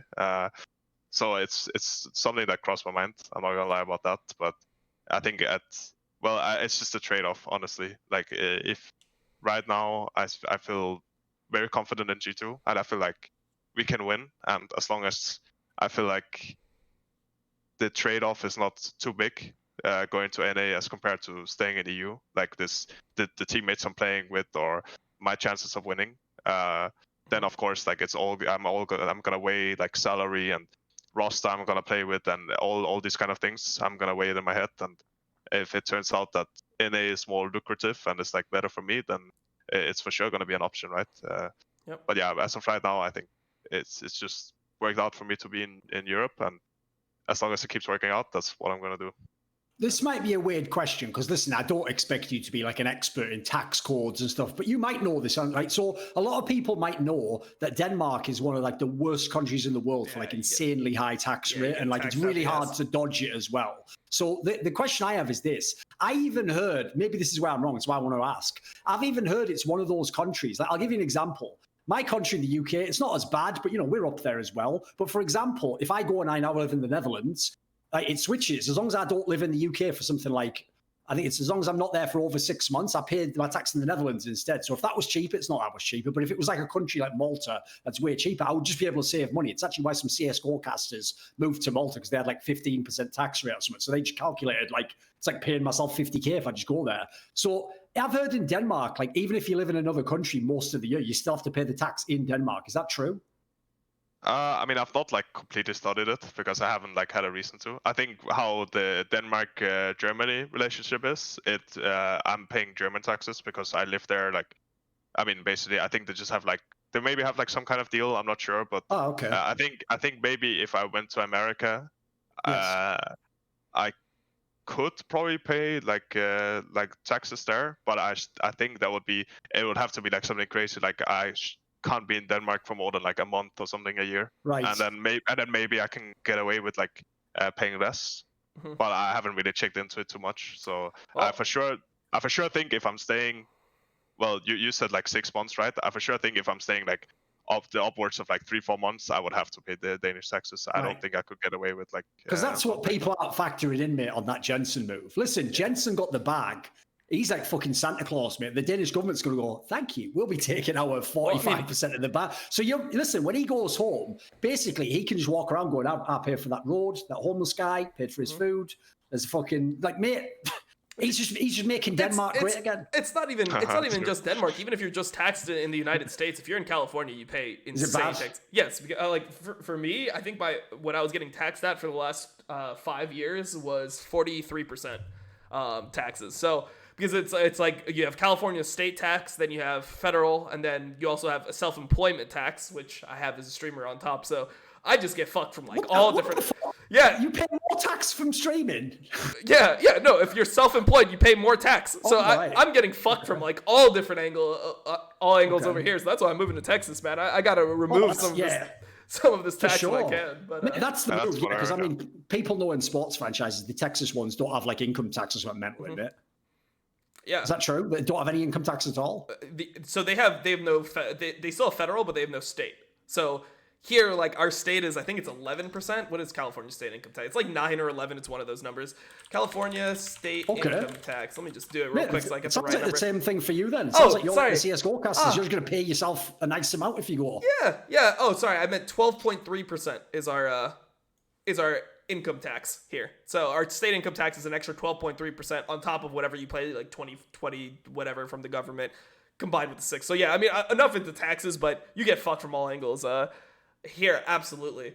When we're talking about players in Europe, there's a lot of rumored roster changes. Obviously, you're not gonna fucking tell us even if you know what's happening with G2. But if we can just pose this as we can pose this as a thought exercise. What about this? Listen, if we ask about a roster, because Dom will ask in a second, but let's say we bring one up that you really don't know any behind the scenes info, then you can just speculate with us. Just say like, yeah, I don't know. You can go with us, yeah. Where do you want to go first then, Dom? Well, I mean, I guess the first one that if we want to start easy, start with this team, haven't we? Well, we could start with his team, or we could go with the mega softball, which is that rumored Astralis lineup. Did you see that lineup? Yes. Zanzara. You mean the one where everyone was like, right, like where's all this? Like that's like me making a school and then just signing all the substitute teachers. It's like I'm not really committed to being the best school, am I? Like then the fucking guy who comes in when the other guy's got a week off. So even though those players were decent in like LFL, like. If you think what OG was supposed to be, they were supposed to be the team behind Fnatic and G2. And I can tell you, by the way, spoiler, the players who were the big names in OG, the reason they took that fucking pay cut to take Upset in, is because they thought that would make them at the level of G2 and Fnatic. So the idea that the org is going to go to that looks like mate, I haven't seen as like cynical a move as that. I mean, ironically, since Misfits made their off-season ones, but they actually got lucky. They kind of gambled and a couple of those worked out. Like that looks like the org just doesn't want to spend any money, mate. Yeah. Have you seen the roster? Yeah, I think I saw. Wait, I only saw like their bot lane and that NukeDog is staying, right? But what and it was Zanzara was the Zanzara is the jungler too, rumored. Oh, so there's no top laner is rumored. No one knows for that because technically Alfari hasn't left yet, you know. Yeah. So. Oh yeah. I mean, I just assumed that they would like bring another. Yeah, I mean, I didn't actually like. I didn't hear anything about that roster, but how it sounds is that. Well, I mean, it sounds like. It's not gonna be like a top contender. It's for sure. I think it's gonna be hard for like. It's just gonna be hard for them with like the players they have. They are like very. I mean, they have like some experienced players, but I think they have like inexperienced players like playing the map. And I think they could get some wins by just winning lane maybe if they have like a good game, you know, that everyone can have those where you win lane and then you can like punish more inexperienced teams, or if the meta even suits them. They can it can just be like a snowball meta, right? Where there's not much to do if you just fall really far behind early on. But I think if it comes to like them actually having to like play the map or them having to make plays together early game, I think NukeDog moving with like a jungler is not something that I've seen like too much. Ever? And come on. Yeah, it's not something I've seen too much, and it's not something that they have the players are generally like known for. So I think a roster like this, it could be like maybe like a below middle of the pack. I would not say like 10th place because 10th place is like you never really know, you know. Like there's like a lot of teams that in the past have been like this team is for sure 10th place, but then they make it into playoffs, you know. Maybe that's like 6th. Especially this last split, you could never have predicted those standings, you know. Yeah, but I mean, I think that's like kind of. What do you think, Dom? What's your characterization of this move? Because I mean, coming in, like maybe, like I don't know how much you follow CS:GO, so maybe you don't know the Astralis stuff that I'll like reveal a little bit of in a minute. But I wanted to know what your thoughts on that when you saw those players. I mean, I just don't see how that roster can be. I mean, if you were on a team where NukeDog was a part of it and your roster was already in 10th place, regardless of whether you think the team deserved to be in 10th place or not, the league is getting more and more competitive, right? We're not seeing those complete ass bottom feeder teams that we used to see in even spring split of 2019, where like you had SK that was losing every game. You had Vitality who didn't even have all their players. They were losing every game. Like it seems like the league is elevating and most teams are like trying to be competitive. So it doesn't feel like there are those bottom feeder teams. So it's hard for me to not slot that rumored Astralis roster instantly into 10th place. And you know, like maybe they overperform and they get like 8th or 9th, but in terms of like predictions, I can't see them even getting to like the middle way point. Yeah, I mean, we obviously have to see the other rosters, but I can't see them getting to like the middle point of the standings. Like it seems like they'll for sure be a bottom team. So I guess we can go to the big ones. You know, Let me we have just give you one last thing on that one, because what I'll basically do is, in case people don't ever follow CSGO, but if they follow my Twitter, they know I just tweet about Astralis all the time. Like, one of the reasons why is because essentially Astralis is, I won't say it's fraudulent, because that would actually technically be like a legal implication. I'll just say that, like, the way they do their PR is nothing like what they're actually like. And now I don't want to hear any idiot fan goes at you, but that's what PR is. No, that's what lying is. Like, you don't have to do that. If you've got a really good product, you can sell it in a way that's ethical, but also have great spin and sell it because it's awesome, but find a way to communicate that to people. You don't have to lie. So what people don't understand is, because Astralis is a publicly traded company, technically the Astralis Group, the company that owns them and Origin, when they used to be called Origin, because they're publicly traded, that means their sole responsibility is to the shareholder. So all they do all day long is try to make the stock price stay high. And before any idiot fan thinks that, well, they just win and they get, no, that's not how stock prices work. It doesn't work that way. It's all about the consumer confidence, the investor confidence rather, and then what people think of you on the market. So what that means is, one, you can essentially never have, my camera's going to focus, you can essentially never do anything that makes you have a bad PR hit, because potentially that can tank the stock price. People start going, wait, I better get out of here. And so basically Astralis's approach to keeping it very high is they just constantly try to spin everything negative as like it's like a new experimental thing, or they're innovating and elevating the sport, because that way, even if the results don't come, the person who's like from the outside is like, wow, this team that won all these majors and championships, and they're inventing new stuff, and they're the first to bring in 6 and 7 players, and they're going to do that. Like, that makes it sound like that's a better reason to buy in. Like, fuck, buy in now if it's there. Like, it'll go even higher. So the problem is they're making moves potentially as an org that aren't related to literally the things that the other orgs are doing. Like if you're Fnatic, you're just trying to win LEC. If you're like G2 or something, you're trying to do this, that, the other. Like, if you have to ask someone to take a pay cut in a different team, that's because you really don't have the money. Like, I just haven't got the budget. If you join, you have to join for less money. I've heard of that happening in the past. I think Sneaky said he was going to have to take one if he joined a team in LCS last year. But here's the difference. When they did those moves, all I'll tell you is, from the reporting of literally the best journalists to ever work in esports, when they did those shady things you might have heard of earlier in the year, like go, well, there's a pandemic, so we're going to need you guys in an Origin to take a 30% pay cut. By the way, some of them apparently did. Some of the other ones didn't. They just got their lawyers and were like, fuck that, the contract says no. When they did that, by the way, first of all, it doesn't make sense. In a pandemic, you'd have less operational costs. You didn't lose your sponsors, you'd have less costs. So why would I need to take a pay cut? That's just freeing up extra money for the org. Then, when they made players take the pay cut, they instantly went and bought a load of CS players and paid them salaries and put them on their team. So imagine being a player on the Origin team. Like, I've just taken a pay cut. By the way, they weren't getting paid the most anyway. That was not an org that had like the big salaries. Imagine you take a pay cut and then you see them add another player, essentially with the money they took out of your pocket. So what I'm saying is this, like, this is an org where these aren't moves, because I can tell you the spin will already be, I'll get ahead of it. They'll claim what I just said. Because they've moved like their sports psychologist performance guy who helped Astralis win the majors in CSGO over to the League of Legends team, they will just spin it as like, well, what we're doing is we're trying like an innovative approach where we take like younger players, less experienced, and we can mold it. Kind of like what Mad Lions did, which, by the way, also Mad Lions didn't have the most money. But the difference is they had the staff that could do it. People like Peter Dunn know of talent. They can scout it, you know. So that's bullshit to me. So in my opinion, I'm not joking. I believe this is just cost-saving moves. Because add in the other factor no one's thinking about. So you're getting all these players who are not, it's not even that they're bad players, by the way. Like, I personally think individually, Jessica and Misgeeks, they probably should be LEC. I think they should probably be at the bottom of LEC. Yeah, what about Promiscu, though? You know? What about... Oh, I forgot that. Yeah, Promiscu, yeah. you're right. Well, that's where I'm just like... Listen, mate, I gave up on that guy like about 5 years ago. So, you know, I always say, like, the joke is he never should have changed his name to Promiscu, should he? Like, that was the fucking worst market of all time, especially if you're going to play the way he My did. boy, Promiscu is going to smurf so hard, I think. Holy shit. I go to that one. See, that's thing, right? That's what I forgot. Like, this is the angle people don't get, though, is when they make these moves now, it's simultaneously as they're trying to sell. Wait, maybe I don't actually technically know if his contract was Alfari's contract up. Did we know? Like, is he a free agent? I have no clue. Check the database quickly. I think so, no? I mean, that would... Yeah, I think so. Yeah, I think so. Well, at least they're not getting money back for him. Because I was going to say, if they're getting any signing fee and then they're buying those, that just looks like you need the money. I know that Origin had they didn't sign for as long as other teams, I think, generally. Right. Their players. That's probably how they weighted the fact they didn't get paid as much, I'm sure. That was like a way to make it reasonable. Maybe. I mean, I have no clue like how their contracts actually look, but I think from the contract database, I just remember like... Maybe I'm wrong, right? But I remember them like having like either 1 year or like 2 years, even. So it's not like as extreme as other teams. That's and I'll give you one little bit of spice that none of you know, which is this. So everyone might remember, obviously people who watch my channel will know, because it actually happened to be some fucking game changer, even though it should have just been irrelevant. Because they fired that Kays guy because of Riot's bullshit, which, by the way, that's how corrupt Riot is. Riot fires that guy, gets him fired effectively by punishing him and sort of putting pressure on behind the scenes, names him, says what he did, and then gets him, like, fucked over.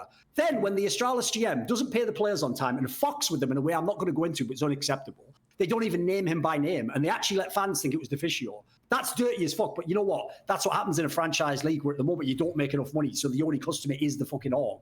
But here's the point I was going to make, basically, was when they fired Kays, because people in 2020 can't separate a person's opinions from their mind for their craft. Like, you guys genuinely seem to think that if some guy's the best brain surgeon in the world, but then you go, what do you think politically? And you go, you're a monster, get him away from me. It's like, no, if you go to a brain surgeon, all you care about is how good he is at brain surgery. You don't give a fuck what his politics are, what his favorite movie is, or what he thinks like fucking anything, what food he likes. So because of that, everyone thinks Kays is an idiot, right? And he doesn't know anything, blah, blah. All I'll tell you is I have some behind the scenes stuff that's like, you guys just don't even know what you're talking about. And all I'll say is this, I believe, mark your calendar, 1 year from now, because he'll already be in a different team for next year. Yep. I guarantee you he has made an enormous impact, turned the fortunes around completely, and everyone will be looking at OG and going, these little bitches. But anyway, whatever. That's bad. Thorin, I got something for you that I can't I can't even reveal publicly, but I'll type it in this. I'll type it in this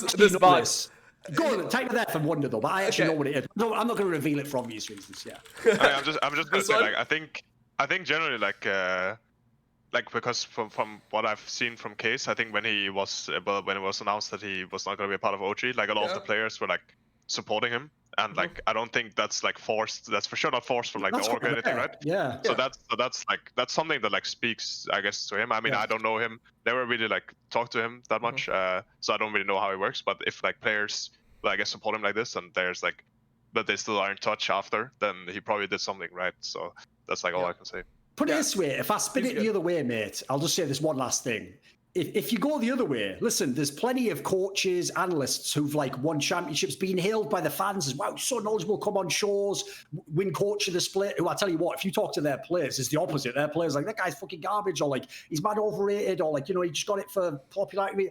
It's the opposite, as you're saying. Like, everything I've heard from behind the scenes has been really good. So I'll put that out there, because like I said, that's one of those ones you can put a pin in and come back a year from now and see if I'm right. And by the way, as Dom knows, I won't hint at why, but like, that's a pretty bold statement if you know just the context of what's going to happen, right? Dom? Yeah, exactly. So the team that we should obviously talk to Wunder about is G2, and there's a bunch of rumors circulating around the team. Obviously, we're not going to ask you to confirm if perkz is leaving or not. There are rumors that he could potentially join Fnatic, but I just wanted to just pose it as a thought exercise of like how you think the team would function without perkz. How much value does he bring behind the scenes? Because I mean, I assume for somebody like you looked up to him a bunch. I mean, this guy has been a champion on, you know, multiple different roles. It seems like he's kind of been the heart of G2. How much do you think that actually adds to the value of you guys? Or do you think that, like, because you've been around him so much that G2 would still be able to operate without somebody like perkz? I mean, for sure, like, right when I joined the team the first time, like, perkz had, like, a different view, or, like, he was more confident in, well, he basically just wanted the team to get good, you know, and he wanted everyone to improve, and it's still like that to this day, right? But, of course, we are all, like, very knowledgeable about the game, and we all have, like, our ways of helping the team, but he is for sure, like, a very vocal guy that, yeah, I mean, he basically just, like, wants to win, right? And he does whatever he can to do that. And when I joined the team, he drew a lot of inspiration from I think Mitty and the previous G2 rosters. He had like a lot of things he basically implemented, and he wanted to implement it in the team from those winning rosters, right? Which is also why I joined, right? I wanted to be like a part of something new and something that I could learn from, and I think I learned like a lot during these years, and that's primarily due to him, and also just like the entire environment, I guess, that was built also. A lot of it contributed by him, right? Mm-hmm. So I think just in general, like, he's a good teammate to have. there's of course like downsides. There's good and bad things. There's like a lot of added stress that comes with wanting to win, and if you can get frustrated, you can get really stressed out, and it can like turn sour. But I think we've always been able to like overcome like a lot of the like bumps in the road, and because of that, I think we have been able to like win a lot, and a lot of it has been because of him. So I'm for sure like grateful to have him as my teammate. I mean that's basically about perkz, right? Yeah. What about him as like an emotional leader? Because I mean, we've had like accounts from Yankos that he was kind of the guy that if there's ever like a rough situation that G2's in, he's the person that's gonna give you guys like the confidence to like lead you into battle, so to speak, before like the next game. Like, do you think that like is added value on top, or is that like not as big a deal for you because you're just like ready to play either way?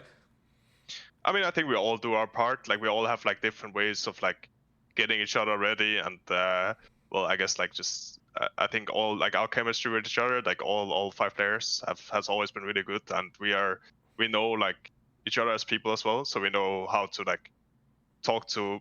For example, there's different ways of like making sure that Miki is like ready to play it, and making sure that Yankos is ready to play. Like a lot of these players, they can do it by themselves, so they need like a little push, But in the end, like everyone just wants to win, and I think that's primarily why we are like so successful. Is that whatever it takes when it actually matters, we like just strive to win more than anything else. So yeah, it makes sense. I guess the last question I would ask is like, do you guys think that you guys kind of have peaked with this iteration of this G2 roster? Obviously, you guys have been together 2 years, which is an eternity in esports to have the same exact 5 players for 2 years. Finals last year, semifinals this year. Do you still have like the confidence that this exact roster could win a world championship? Do you think it's just like about like adapting, maybe not having as many bumps in the road like you had this year? Obviously, unfortunate things happened with perkz losing his father and that limiting practice time in summer split. Do you still have like that full confidence in like this being the first EU roster to win a trophy? I think for sure like this roster. I mean, I think we've also like shown it that it's possible. I think we've like been through like a lot of different methods, a lot of ways to play the game. We've been through like role swaps and a lot of things, and still I feel like it's like there's just this one team that stopped us, right? They might as well not have been there. They might as well not have been an FPX. They might as well not have been an IG maybe in the semifinals and in the finals in 2018. And this year there might have not been a Damwon, and I think we had like a pretty good shot against every other Korean team and every other Chinese team in the tournament. So I think it's just like a matter of time when we'll actually win. I think also, of course we can always like take all the experiences we get from every single international tournament and get better. And I think as long as we are not too old and our hands stop working, we can still perform internationally and like perform individually. I think we'll be able to win at some point. Yeah. By the way, that's why you should definitely hope Damwon wins, because then you can just say, I only lost at the last SEA Worlds to the champion. The only team to beat me in a best of 5. That'd be pretty good.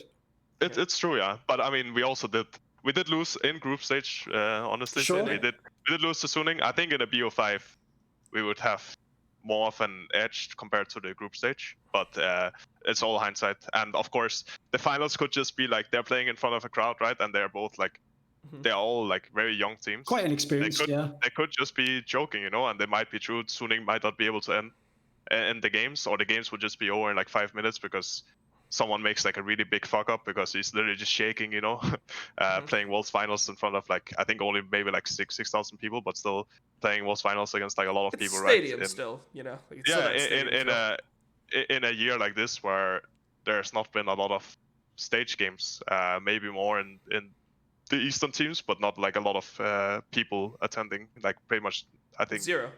Haven't really played in front of a crowd actually this year. So yeah. I guess the last question on it, like let's just assume that these Fnatic rumors, like if there's a chance of the Fnatic rumor turning out, how weird would it be for you to see perkz in a Fnatic jersey and play against him? Would that just be like completely surreal?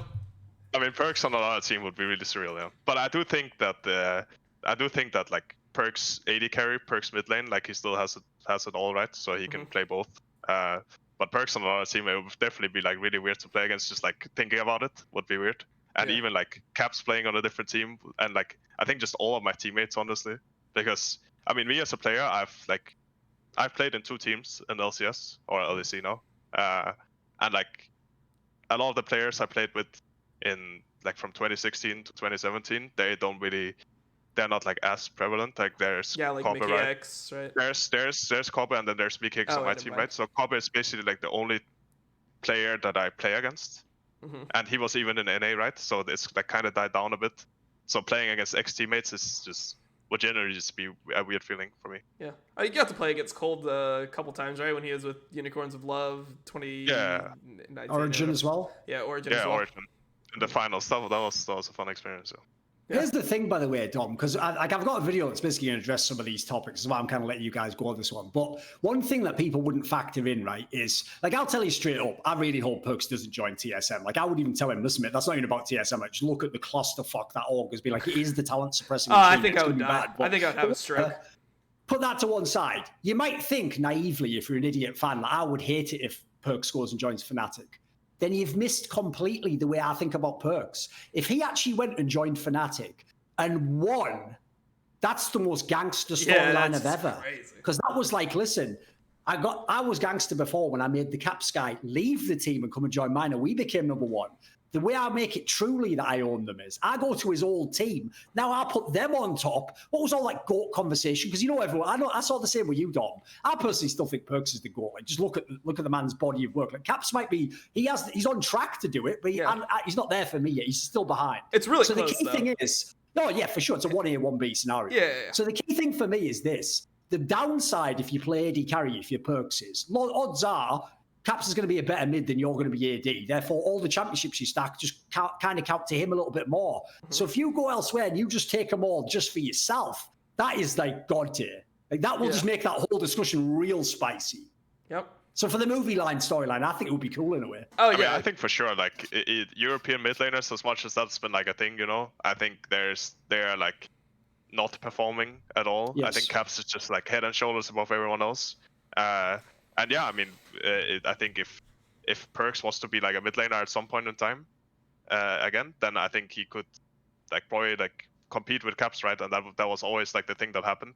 And now they're just on the same team, you know, and now we're just winning everything. So, I mean, if it would happen, there will for sure be more competition for the mid lane. That's one thing I would say for sure.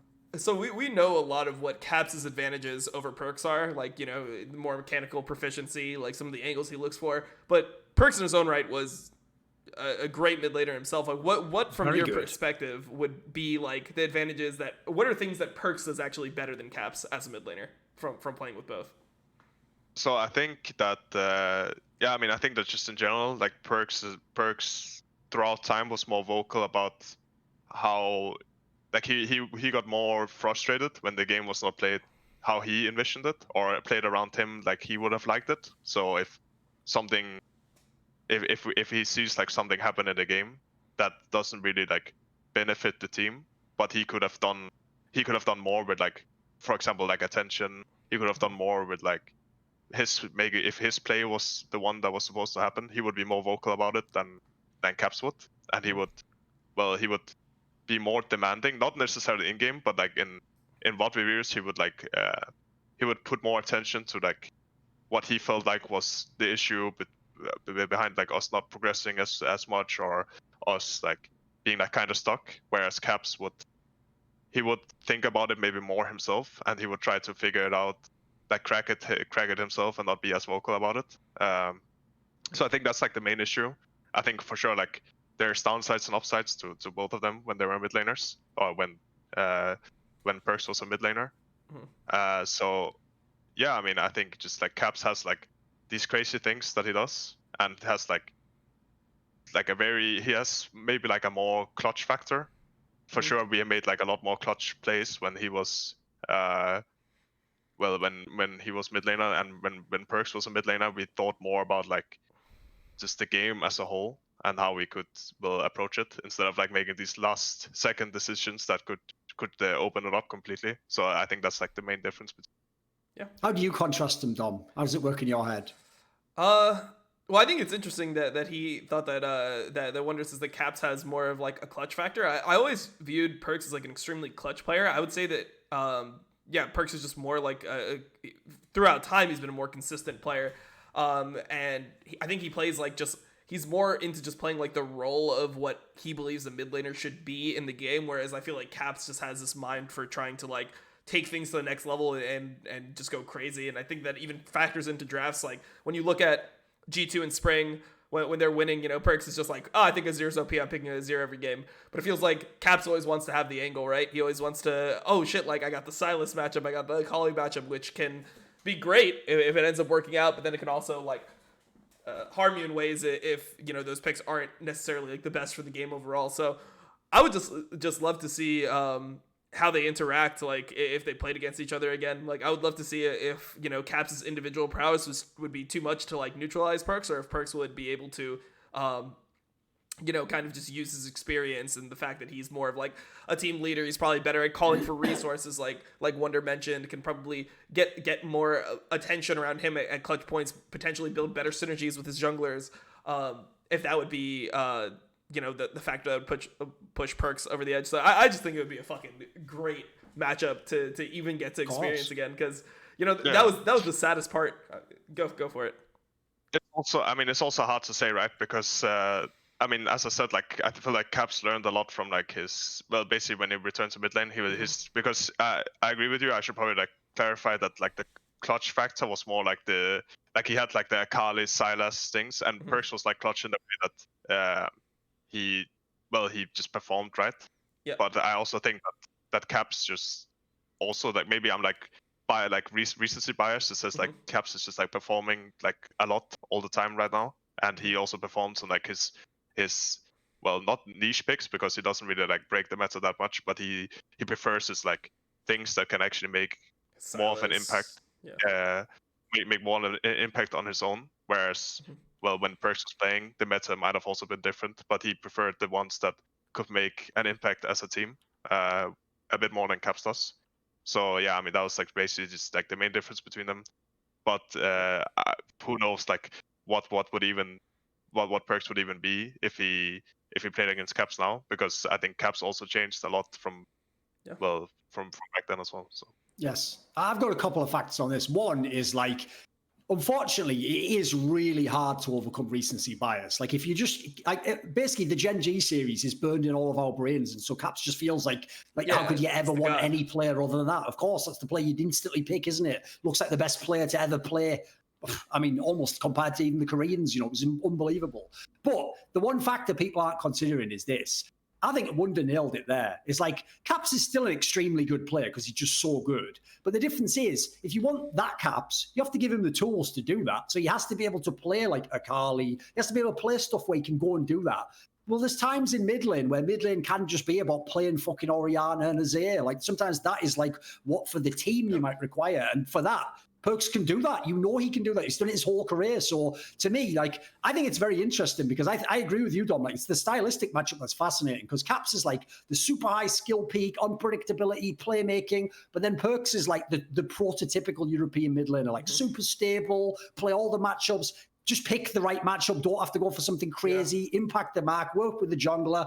And the second deal is this. Everyone's going to think, because unfortunately League fans are terrible for thinking that the outcome of the game was the only outcome that could ever happen. Like, I'll bet they, for example, think it was impossible that like Damwon ever could have lost to G2.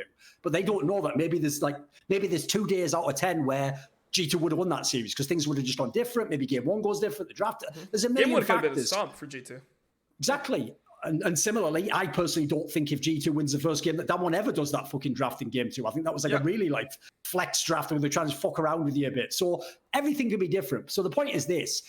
Don't think back to season 8 and go, well, we already know what happens. Caps are just better, isn't he? No, because they wouldn't be playing with these teams, would they? Yeah. Like, when I look at that matchup, it was a very weird matchup because on the one hand, I don't think Caps' jungler in Broxah was that good. And yeah, perkz had Yankos, but then the bot lane was way better for Fnatic. So it's like you're trying to compare, like, well, which one's better? And you can't. And that was 3 years ago. they've both experienced a lot since then. I think the coolest part is they've both not only played with each other, they've played with each other as a mid laner. They're going to have the most insane game within a game way of thinking when they go head to head of anyone ever. Like, no one else has ever done that. It's not like Doublelift played with his main fucking rival a different role and knows what he wants. So that could be, actually, to me, it sounds like a movie. It sounds fucking amazing. Yeah, anyway, we can't take the movie is just gonna break when it doesn't happen, right? So it's one of those things. It's one of those things, right? That like you can like think about it a lot, right? But then it never happens. And you know what they should do, by the way? I'm going to tell you, if you're watching now, Ocelot, you probably are.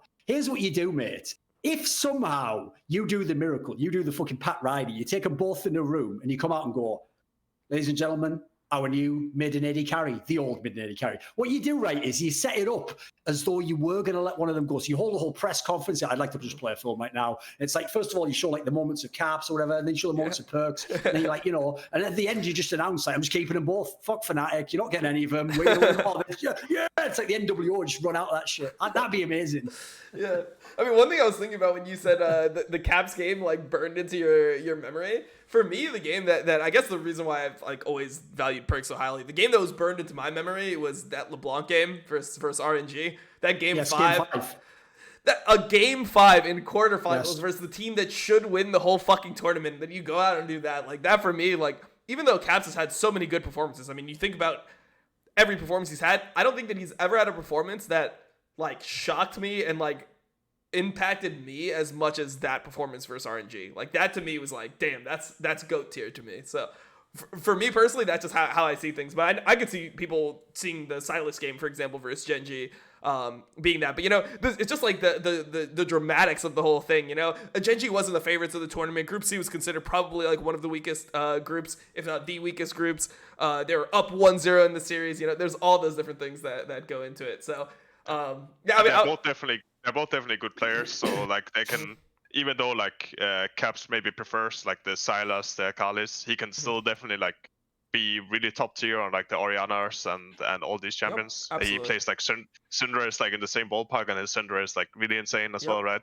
And at the same point, like when perkz played the one split in mid lane, he also played like the Akalis and the side. Like Silas even like was a new champ. He didn't play mid lane when it was out, right? Like he still played it, so they can. They're just like, I mean, that's just like when you're like a world class player, you can play.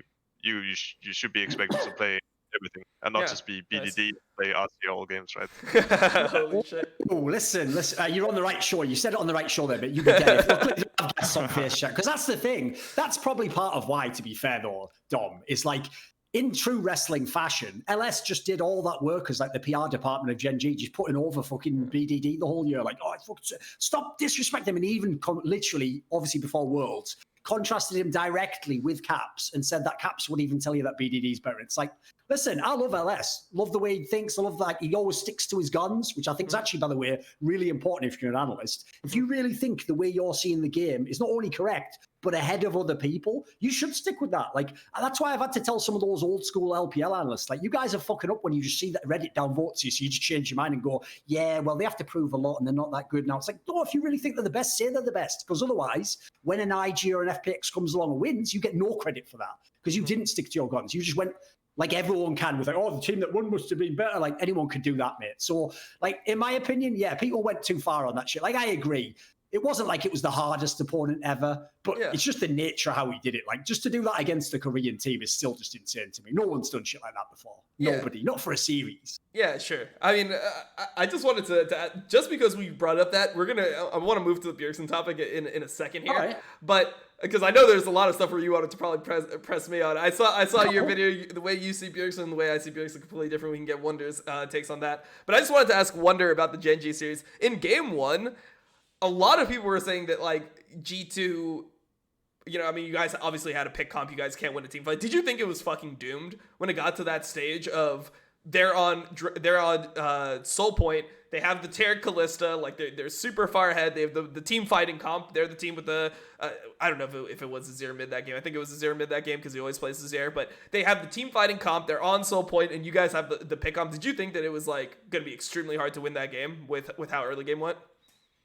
I mean, I thought it was. I mean, it was. They were for sure like in, I guess, like in the leading position, but also and there was like this one time where they didn't respect when I had push out and I could move, right? So they just got collapsed on.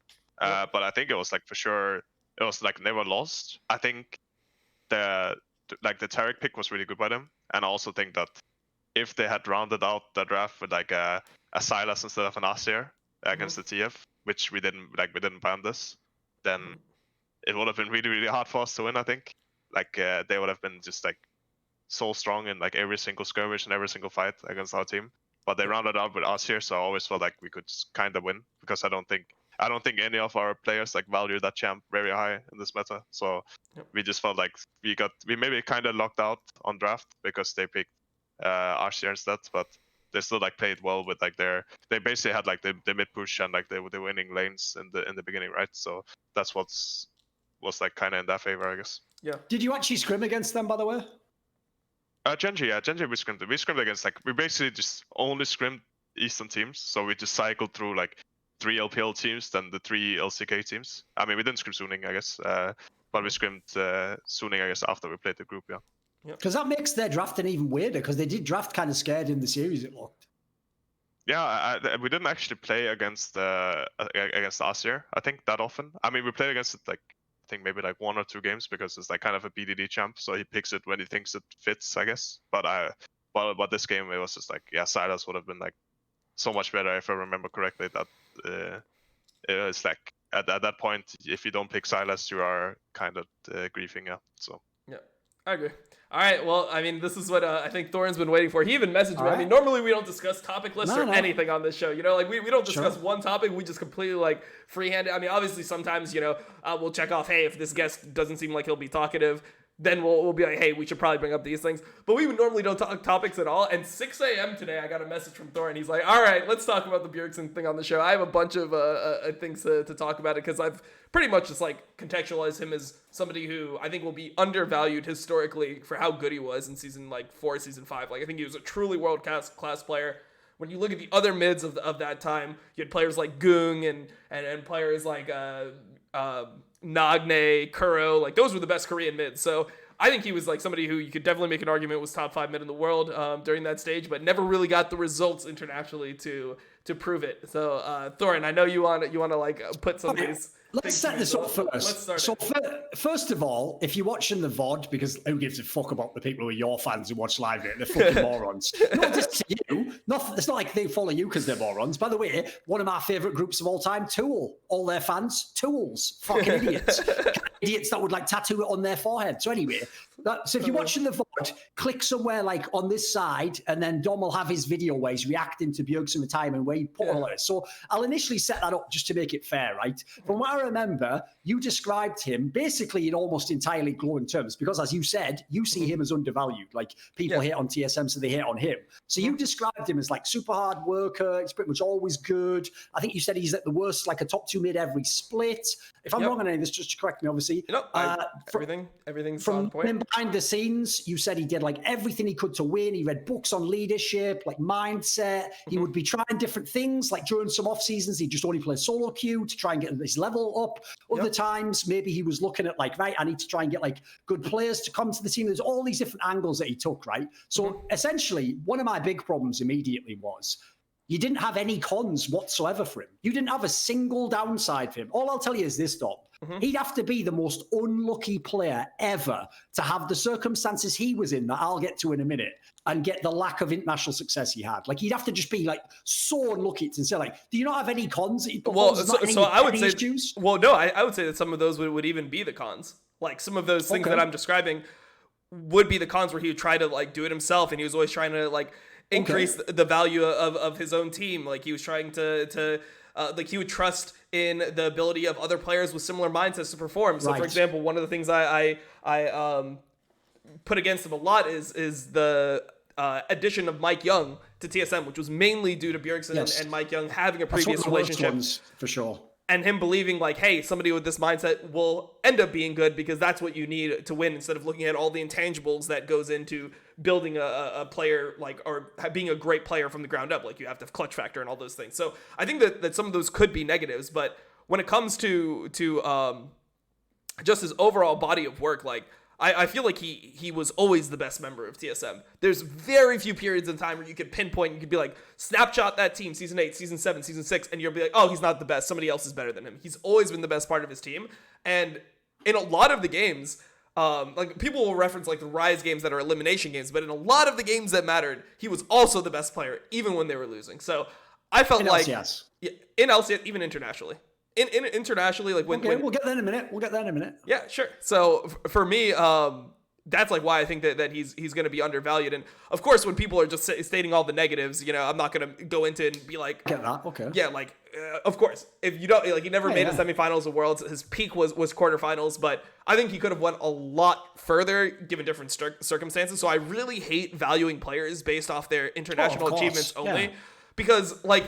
Okay, so you're gonna say like a player like Vander who hit semifinals of Worlds once is instantly better than somebody like Bjergsen who was better than Vander like a lot for pretty much the entire career. So that's like how I contextualize things by it, at least. No, here's the thing. I don't at all think results are like the definition of how well you played that tournament, because it's a 5-man game and it's the meta, what region. There's a million factors, what coaching you have. I mean, people don't even know the impact of the coaches, so who can even know if it's a good or a bad coach? But I'll say this. First of all, I'll concede a bunch of that stuff, or rather, we actually have overlap there. Oh, all right. And Thorin just DC. That's what happens when you try to... Did I? Yeah. I think everyone's camera just went off for some reason. Okay, no. Okay, I thought you almost said something good about TSM and like the whole fucking world exploded. Like we went into an alternate reality. Okay, we're back, guys. It's all good. Okay. First of all, I totally agree. It's actually obvious. If you look how this is one thing in general, I wish League of Legends fans would get through their heads. I do think international is another level, but it's largely about, first of all, yes, you play some competition better. You also sometimes play competition that's worse, by the way. But it's more importantly, it's more pressure. Like, it's the big moment of your career. It's the World Championship. I think that's the bigger factor. So I do think that to be like the best ever, you have to at least have some of those. Because the point is, when we're doing the best ever, everyone has the championships domestically. Everyone was a great player. Yeah. The only tiebreakers then is like, do you have championships? Did you go to the international semis, finals? Like, that's all that becomes the tiebreaker. So I do think it's valid in the Bjergsen angle, but I definitely don't think, I think the same for Doublelift, and I've always said this. Doublelift has never pretty much performed internationally except for like season 2. But that does not change that if he's in NA, he was, if not the best, the second best. Like, it's not even just the championship. Just look at how long he played, how great he was, how many metas, how many teammates. Like, he's got all the factors. And so I know people don't get it because it's a classic thing in American sports. Like, if you fail in the playoffs in the NFL, you shit, even if you were like the best player in all the regular seasons you played. And in my opinion, there's a bigger sample size in the regular season. So you have to count that, even if it doesn't count as much. It sort of does, like, there's a ratio involved. So I agree. He definitely could have done way more. Like, he could have been on a team that went to a Worlds final when he was at his peak. Like, if I think of like season 5, season 6 was my favorite, I think, in terms of like he was at his strength, but he had a good team. Season 5, he was amazing, but his team was shit by that summer. Horrible. Season 4, he was a bit too young, and also that was the time when everyone got their smashed in by Koreans, so it was never happening then, unfortunately. So I get what you're saying on that angle. I'll also add in, I totally agree with all the stuff. Like, here's one thing I genuinely totally agree with. I believe he thinks that he did everything he could to succeed. Like, in that sense, I know why you say that. But that, as soon as you said that, that triggered me, mate. Because here's the difference. Pick any of my favorite players of all time. You all know the names: Flame, Froggen, I don't know why they all have fucking Fs. Like Diamond Prox, I'll chuck one in there, Yankos. Yeah. Typically, these players just played their position, and often not for the best team. So they were the guys where it was like, I have to have a brilliant regular split, and then if we lose to the better team in the playoffs, I'm just fucked, aren't I? Like, people are just going to say I'm worse. So I've never argued that. But here's another factor. Is those players typically were just pro players. They didn't tend to have any agency over their team. They had it in as much as if they were the best player. Maybe you could say to the owner, like, I'd rather get this player, or say, do you want to come and play with me? They could do a bit of the perks in that level. But Bjergsen, compared to all of the names I just named, had insane agency over who he played with. In fact, you essentially just admitted it. He chose to play with Mikeyeung. In fact, other people in his team told him, no, let's get a more experienced guy. And he's like, I want Mikeyeung. Right? When you do that to yourself, you can't then turn around and go, well, he was amazing, but that Mikeyeung guy held him back. It's like, he held himself back indirectly, in a sense there, if you get my point. Like, he was the Phantom Menace fucking up his own life. Like it's like he did the Order 68 or whatever himself. Like I can't say like, oh, it could have been great. It's like, well, then why did he do that? Like, so basically, that, in my opinion, I know it was hyperbole, but that means he didn't do everything he could to win. Like, for example, the biggest failure of Bjergsen is whether or not you believe he ruined the junglers, he has trash taste in junglers. He's like a guy who's a really fucking amazing artist, and then every girlfriend's just pure trash, ruining his life, taking drugs, fucking like having kids out of wedlock, like divorcing him, stealing shit. Like, if you do that over and over again, you ruin your own life, mate. But if you chose it, it's also your fault. You got to accept responsibility. And that's my problem with Bjergsen ultimately,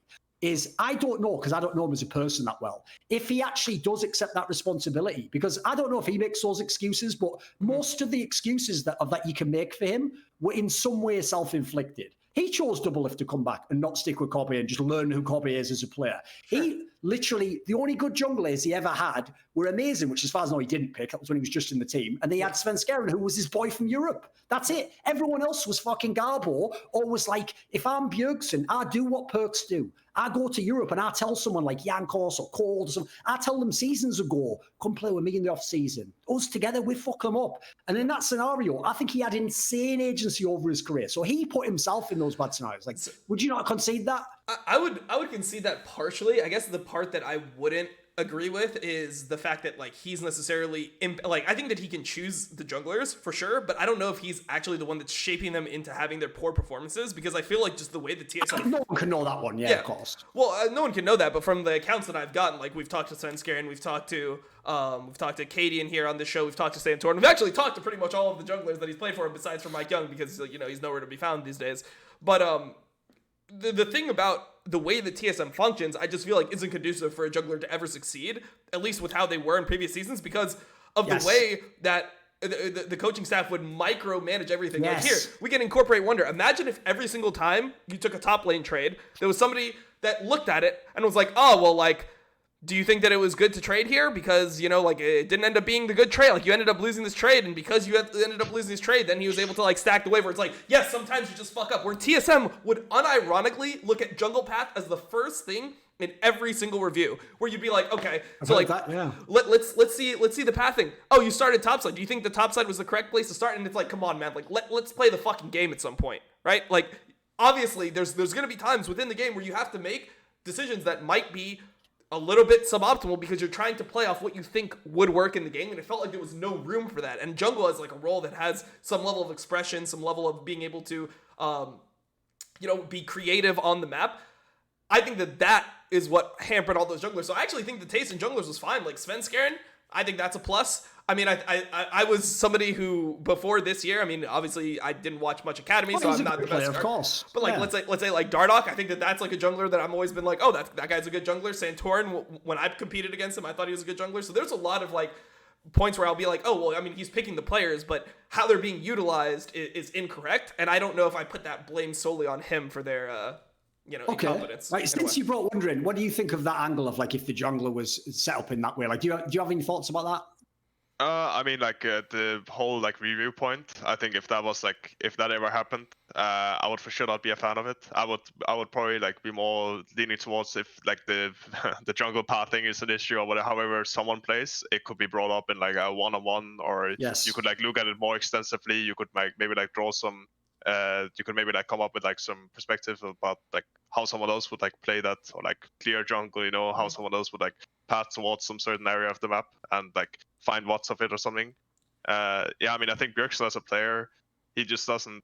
I mean, he's like always been like so like consistently good, right? Especially in his own region. And when it comes to like international tournaments, he's like never the guy that like solely like loses the game. He's basically like.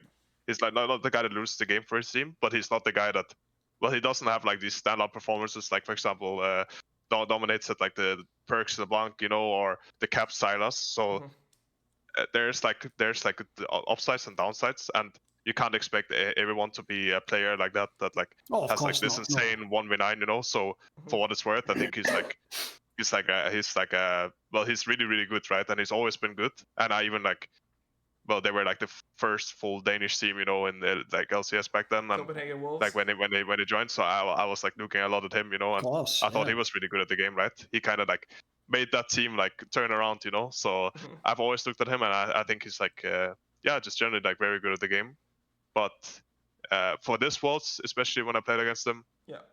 maybe it was something they agreed on as a team. Maybe they found like success with like the Cillian, you know, they played in America, but I think he only had like a few champions that were actually like viable in the meta. Like he played a pretty good TF, if I remember correctly, and then he played like some mages. But even then, like it kind of developed into a meta that if you're playing like with an AP jungler, you kind of want something else than like this like Syndra or whatever. Some people still played it, but that's like the champions he was really proficient on. But he didn't really have like the niche things that some other mid laners did.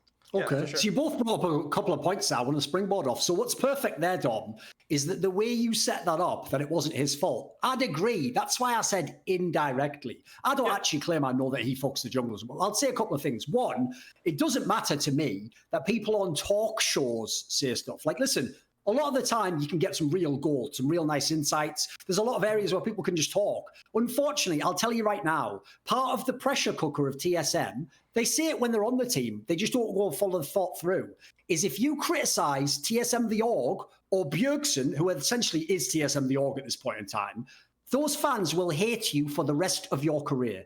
So already you are not incentivized to leave TSM and go, actually, I thought Bjergsen was a bit overrated. You'll never do that. And then secondly, if I had to name one of the biggest problems in TSM the org, everyone has fucking Stockholm syndrome about Reginald. They all leave the org and go, yeah, my career's in tatters and everyone thinks I'm shit and I was actually suicidal and borderline depressed at the end of that split. But Reginald's a great guy and he did everything he could for me and Bjergsen was a great player and did everything. Too It's like, fucking far. how does that make sense? That doesn't make sense. Who fucked it up?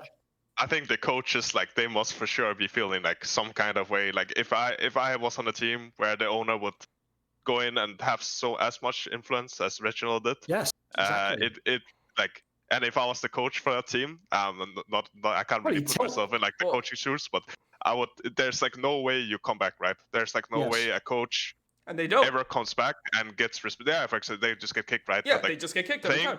But like playing for a team where that is like a thing that happens not only once but actually happened like multiple times, it must like always like be in the back of your mind, even if you're a coach. That's probably like the reason there's like an added pressure playing on TSM, that the coaches are just like shitting themselves, you know? They feel like always. Oh, of course, yeah. They maybe feel like they have to overcompensate and not just like bounce off the players, but they actually have to like be the coach that Reginald thinks they have to be, otherwise he comes in. You know, I don't actually know like the full story, right? But put it this way, I've heard even up to these last 2 years, he still does it. Like when the breaking point happens, he comes in and he takes over for the coach. Yep.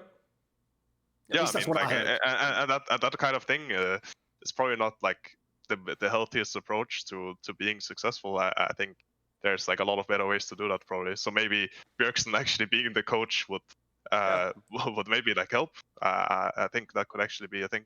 I think that Bjergsen's the only person that would probably be able to like have that position and not get like big dick by Reginald. You know, like he's probably has enough respect within the organization. He's always been kind of Reginald's right hand man, where it's like, you know, like perfect. Keep going. Like, keep going. This is the guy who Reginald banks on his career. So if Reggie's still doing that stuff with Bjergsen as a coach, then I just think it's fucking completely flawed with TSM. So okay, here's the premise, Dom.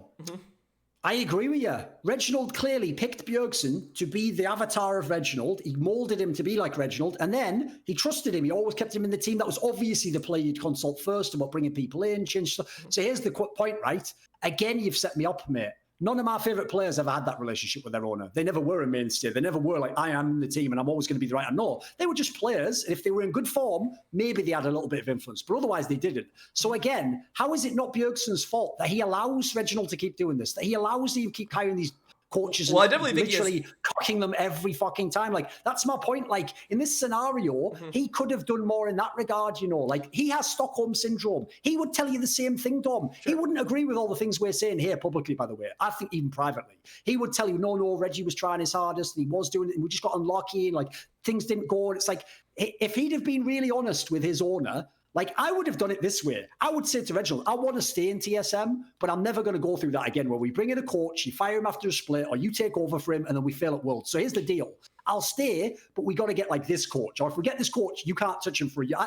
You have leverage. He isn't just like some helpless little kid in the field. Like, well, I couldn't do anything. Like, he had mad power and he didn't exercise it. Yeah, I mean, I think it was just a really like tough situation to be in, and I think that a lot of the circumstances were just like, I mean, I guess it sounds like a bad characterization, but I do think that there were people that were assigned that were supposed to have certain roles within the organization that just couldn't actually do what they were expected of. This, I think, started in season 6, where Yes. I feel like that was the season where it started becoming about Bjergsen, right? Season 5, he was still kind of like the player and like they were building around him. Season 4, he was just like the rookie. It was like, I'm just going to, put on the blinders, perform. So in my mind, season 6 is when it started being like, all right, it's Bjergsen's team. Like, let's see what ends up happening.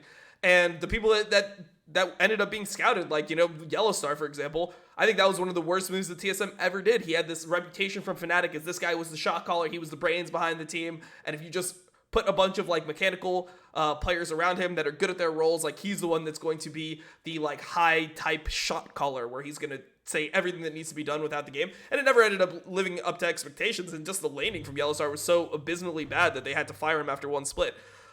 The other situations are like, there's not points where I can be like, damn, that was like a really egregious move that doesn't make any sense to me outside of the Mikeyeung one, right? So if we look at season 8, the next time that there was a big roster change, right? Because season 5, I'm keeping track of this. Okay, we've got the Yellow Star. We ignore Mikeyeung, but yeah, what was the other one? Okay, so the next people that ended up coming in to replace their bot lane once they decided on not going with Doublelift when Doublelift was Sven and Mithy. And the one thing that I like to contextualize this move with is people will always say, hey, well, if Bjergsen really wanted to win, he would go back to EU.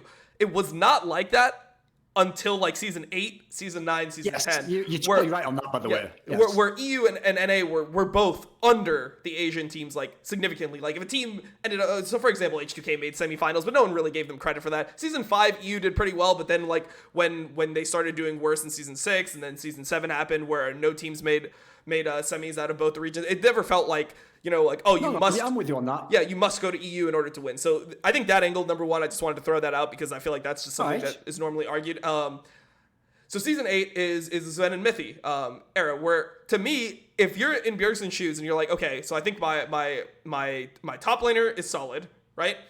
My jungler just couldn't work with this team. We need a new jungler. That's the mistake. Like, I'm 100% with you. That's the mistake. But if you expect to add Sven and Mithy, these people that are champions, these people that are known to have both ends of the spectrum where Sven is the mechanical god and Mithy is the brains and he can operate like an entire team by himself. He was known as like one of the smartest players in European League of Legends history. Like, can you blame him for wanting to stay on TSM at that time with that roster? Like, it feels like those are correct decisions for the most part. So, listen, in a vacuum, I agree with you. Like, I even said myself in the off seasons, I've said this publicly, I thought those were two of the best signings Reginald ever did. Not only the bot lane, but Mithy in particular, and Yellow Star. Like, as you say, if people keep telling you your shot calling and macro is shit, and then you keep looking over to Europe the same year they tell you, and then Yellow Star's there going to semis at Worlds, Mithy's there. Of course you get these guys. It's the obvious person to get. Here's the problem, though, is when they got Yellow Star, and you're going to notice this is going to be a common trend if you're a TSM fan. The story goes like this. I thought you were going to be a shot call. What do you mean you thought? Why don't you fucking ask the guy before you sign him, you idiot? Like, you are aware. I remember the story. I was going to be the coach of Fnatic before season 5. As in, literally, the job was mine to turn down, and I turned it down. Yeah, that's right. I turned down coaching records. Suck my dick. Whatever. Anyway, actually, technically, he wasn't going to be on the team, was he? He was on Elements, wasn't he? So, luckily, I wouldn't have been. So, I just thought I'd say that to the Fnatic fans, because they can never say any shit like that about me ever in their entire lives. So just sit the fuck down. You just got absolutely punked. So, no, here's the angle. Imagine Thorin is the coach of Fnatic. Holy shit. Imagine it, mate. Just imagine it. Holy fuck. So anyway, here's the thing that's insane, is that was the year before the amazing run in Fnatic. I already was being told in the offseason, because as they were approaching me, they were trying to like run rosters by me and players, and I was asking them, obviously, to be big factors that I decide to stay, who's staying in the team? Like, I don't just want nobody. So one of the reasons I turned the gig down is I don't want to coach a bunch of fucking rookies I've never heard of that you told me in some practice game in Korea was smurfing. No thanks. Turned out it was Hooney and he was actually very good, but I don't want to coach that. So here's the problem. When they talked about Yellow Star, this is years later, so it's not a problem now. They told me, oh, he might even just retire, mate. No one knows if he's even coming back. In fact, he's just sort of said that he's kind of done, and if he does come back, maybe one more year. How does Reginald never do the due diligence? How does Bjergsen never do the due diligence? To find out what I know, a fucking guy from Counter-Strike who's just who's just talking to the Fnatic guy behind the scenes. What, they can't go to these guys. When you're interviewing Yellow Star, if he joins your team, it turns out, by the way, he obviously just joined for the victory lap, the money, and let's still just be on a good team. That was kind of the thinking, right?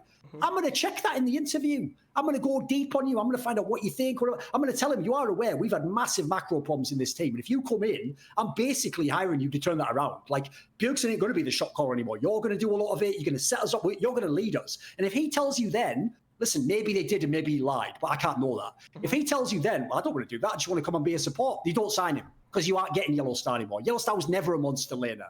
Yellow Star was always a guy who did questionable fucking ints. His mechanics were half garbage half the time. It was his brain. And I can tell you again, I have inside info that people don't. I know for a fact, I can say fact, I've heard the recordings. He was a fucking god tier shot caller.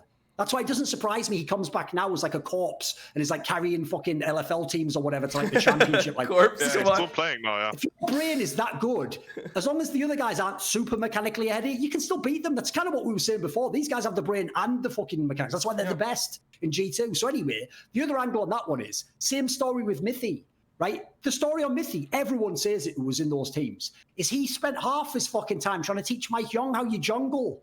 Well, again, if I bring a guy in to be the best in the West bot lane and a leader and a shot caller, I've got to let him do it. And then I'll just say this, right? I've got 2 more points, but I'll come back on one because I want to let you come in, like, so it's not just like a massive stream and you forget it all. Sure. So the other part that connects to this is this part, right?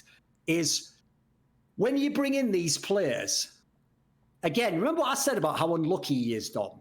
How many shot callers does he need before he ever gets good macro in his teams?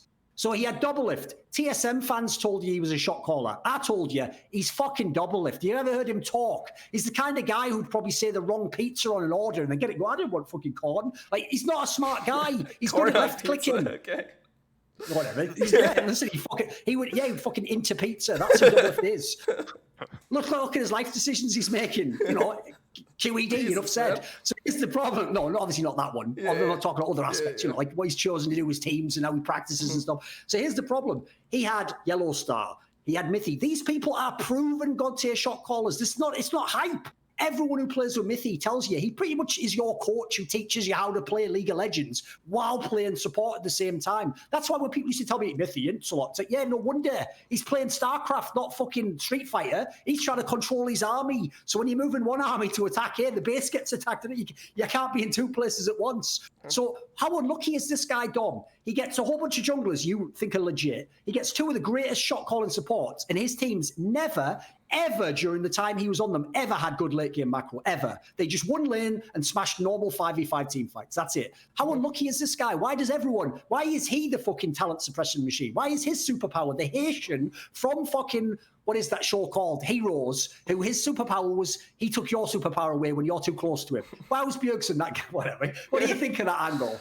I think it's true to an extent, but I mean, the other thing that I wanted to just like preface is, you know, once you get into like season 8 already, I feel like you've kind of missed the prime of your career. Like, yeah, he started in season 3, so I feel like his time was season 5 to season 7. I'll give you that, mate. He was amazing in that period of time. So like season 4 to season 7 is normally what I contextualize it as, because for me, when I played against him in season 4, like literally he solo killed there was a montage of the first round robin of LCS where he solo killed every single mid in LCS every single game he played. Every single player that he played against, he killed every single mid. Like, he was actually that good at that time. He was that far. I'm pretty sure that's like 50% of why so many Europeans have gone to NA, because they all just have that in their brain. Like, fuck, I'm just going to smurf. This is going to be awesome. And then it doesn't happen now, of course. Exactly. Yeah, go there for the montage. But for me, like the season 8, season 9, season 10, like for Wunder, when you brought up how you how he looked in season 10, like I think that's part of the reason he retired is he realized it's like, okay, I can't win a world championship anymore because I can't simply out skill check these guys, which is part of the game. Like when you look at Caps, he still has it. When you look at Bjergsen now, like you're not gonna put him versus Showmaker or versus Chovy or versus Caps or any of these guys and actually expect him to like beat them mechanically. Like he's got to do things other ways, and like I feel like it's just his time has passed. So for me, it's like you look at the first or those like four seasons, those 3 seasons, and you see what happened in those, and that's like where I feel like the lack of international success. I value him highly because of that period, not because of like what ended up happening here with like with you know Mithy and Sven and you know and even Mithy and Sven, right? Like Mithy was on his way out too. Like he played 2 more splits in Europe, ended up retiring. Now he's a coach. So Okay. For me, like, I think the greatness period was that season 4 to season 7, and I feel like, you know, he just didn't get what he deserved because of a bunch of other problems. Also, you have to remember that this is like when the West was super far behind. Like, even though other teams would make it to like a semifinal, like H2K made the semifinals, they beat Albus Nox, and it's that like should be celebrated in some way, but it's definitely like an easier path than when in season 6. They also beat EDG 2 out of 3 times. Let me know when Bjergsen ever got a winning record against a Chinese team at Worlds. True, never. True. Like, the answer's never. True, okay, but EDG was always EDG. Like, EDG was always that team. Champions of LPL. Yeah, they were the champions of LPL that always sucked internationally, like, indescribably bad. Bjergsen allowed to do that. EDG's not allowed to do that because they're champions, so they better perform. But Bjergsen can be a champion, and he's okay. It's just different context. It's different context for different leagues, right? Like, LPL is LPL, where it's like, if a team doesn't perform from LPL, that's fucking, like, that's an atrocity. It's worse, of course. Yes, of course. Whereas in NA, you know, it's like expected that you don't perform. Like, I mean, you come into tournaments and legitimate analysts are saying that TSM is going to go 0-6. I thought they were going to go like 2-4 or 3-3, and lose the tiebreak. I think they'd lose all 6 games, but I thought they'd at least win 1. Like, by the way, they almost did beat Gen.G. Like, we don't have to be unfair. They were leading, and if they hadn't been massive pussies, they would have won. I don't think they were that bad. Yeah, I mean, I just think I think they were just like that, like 5% worse than everyone. Like, they were playing like the Worlds Meta was just like playing. Everyone was playing the same way, right? And they were just like this 5% worse, maybe, just like all across the board. And there's like games where you can still win. Like, they were really far ahead, but they didn't just like they were just not able to close it out, you know. And then they had like some throws, of course. This is like what, well, I guess like makes you win in the end or not. Like, if you can actually close out the game. But I don't think they were that bad.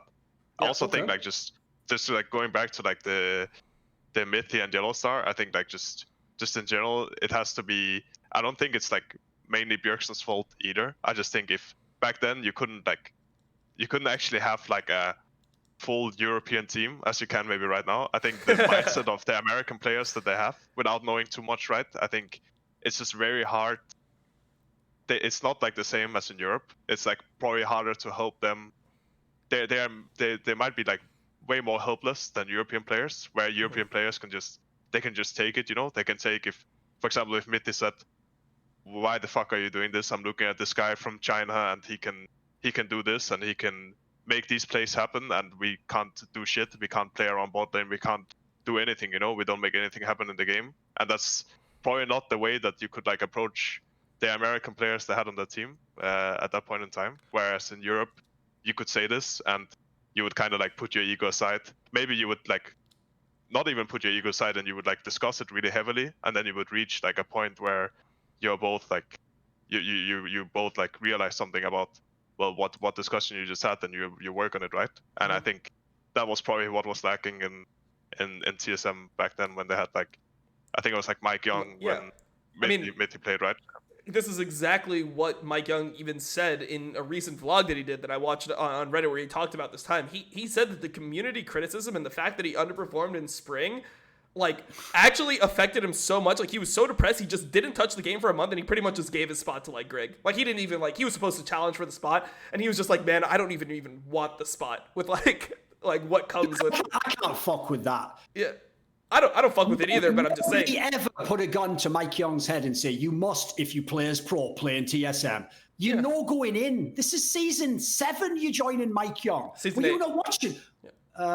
Yes. Oh, yeah, right, season 8. Like, were you not watching TSM Legends, my favourite fucking hate watch? My Jersey Shore. Were you not watching that, Mikeyeung? You were too busy typing lovely comments to Rosh or something, you fucking idiot. Like, I want to hear someone cry about that. That's like, Dom, if I go now and I join the New York Knicks in basketball or the Dallas Cowboys in American football, if I have a really nervous temperament and can't handle criticism, should I join these teams, you think, Dom? Yeah, of course, but I don't think... I don't think... You know you're going to get tortured. Sure. You are in the market where everyone's looking, and if you feel... So first of all, why are you recruiting people like that? And secondly, that's the wackest excuse ever. It's not that it isn't an excuse. I'm sure it's real. But in that scenario, it's like, mate, you would never cut out for TSM. I agree with all this. You should have stayed on a Funzy team. You should have just stayed on a normal team. It's like I've always said, I say this about Nemesis all the time. I don't fuck with Nemesis because he ain't Fnatic material. He can go play on XL, Schalke, whatever team he wants. And you know what? You'll hear me praise him because he'll probably be the best player on the team. That's where it's fine. But don't cry to me when you want a shot at the king. You want a chance to be the best, to go far at Worlds, and you can't handle it. Then I'm sorry, It ain't for you. Like, that's on you. You got to take responsibility again. You can't blame everyone else. I agree with all that. I would say that Mikeyeung probably didn't even know that about himself, because when he came in, he just got all the upside, right? He played on the worst team. Everyone praised him constantly. He went to Rift Rivals, smashed EU. People praised him as the future. He was voted into All-Stars. People thought he was on the 10th place team, and he got into All-Stars. People thought he was that good. They thought he was the fucking future of North America, and he probably thought that that's like how the trajectory was going to go. He probably started believing a lot of that stuff about himself. I'm the best jungler in the league. If I go to like the best team, we're just going to fucking win, and it's going to be great. We'll have a chance of winning Worlds. Like, he probably had all those situations like in his head planned out, and he probably didn't even know what his actual reaction would be when he experienced the other side of the coin. It wasn't like he was somebody who played within in Europe, where he had like a year, because if you play within like middling teams, and you know there are some expectations, then you have to deal with like the positive and negative. So he probably didn't know that his response to the negatives would be as bad as it is, and I think that put it this way, probably has to do with not knowing yourself. Put it this way, if Caps or Perkz leaves G2, you think they're recruiting a rookie? No chance. You know why they're not going to, Dom? Because why would you waste your time risking that? That's why you're going to recruit Upset, or if a mid laner left, I mean, you'd obviously put the other person mid lane. You're going to recruit an established player, because when you're as great as you are and you're in an org like that, you don't have to choose the scraps. So no one ever had to choose Mikeyeung. You could always have had. They should have got Smithy. You could have. Like, Smithy was the obvious person who always should have played in TSM. Like, you could have had Dardoch when he actually hadn't become completely washed and started just mailing it in. Like, you could have had all these players. There's two other factors. I'm not going to make these too long, because I don't want Wunder to just sit here for like 50 minutes. Yeah, no, we could do a whole fucking. I know. So we could literally do our own show on this, where me and you just like take a topic and we just fucking argue it down for 2 hours straight. I would say actually. I would say actually to the point about rookies, I think like there was like in beginning of 2019 or 2018, like we were joking a bit around, like me and perkz at that point, like about when if we were ever like joining another team, like we were like kind of doing well, you know, and we were like saying, yeah, in the future, I think after like experiencing like the whole like team chemistry and everything we had like in our team and how everything was going, we would say like, yeah, we would probably like hate working with rookies again. Like we would just, if like I was ever going anywhere, like it would just be like with full veterans, and I would not want to like go through all of this again that we just went through as a team. And maybe like that would, I mean, you can never like, there can be like really, really good rookies, right? And there can be like really insane players that, so never say never, right? But it's just like this entire thing about like building or like going through something again when you're like a veteran for so long and you have basically went through it like multiple times, it can be like draining on you to do it like all over again, right? So to add to that point.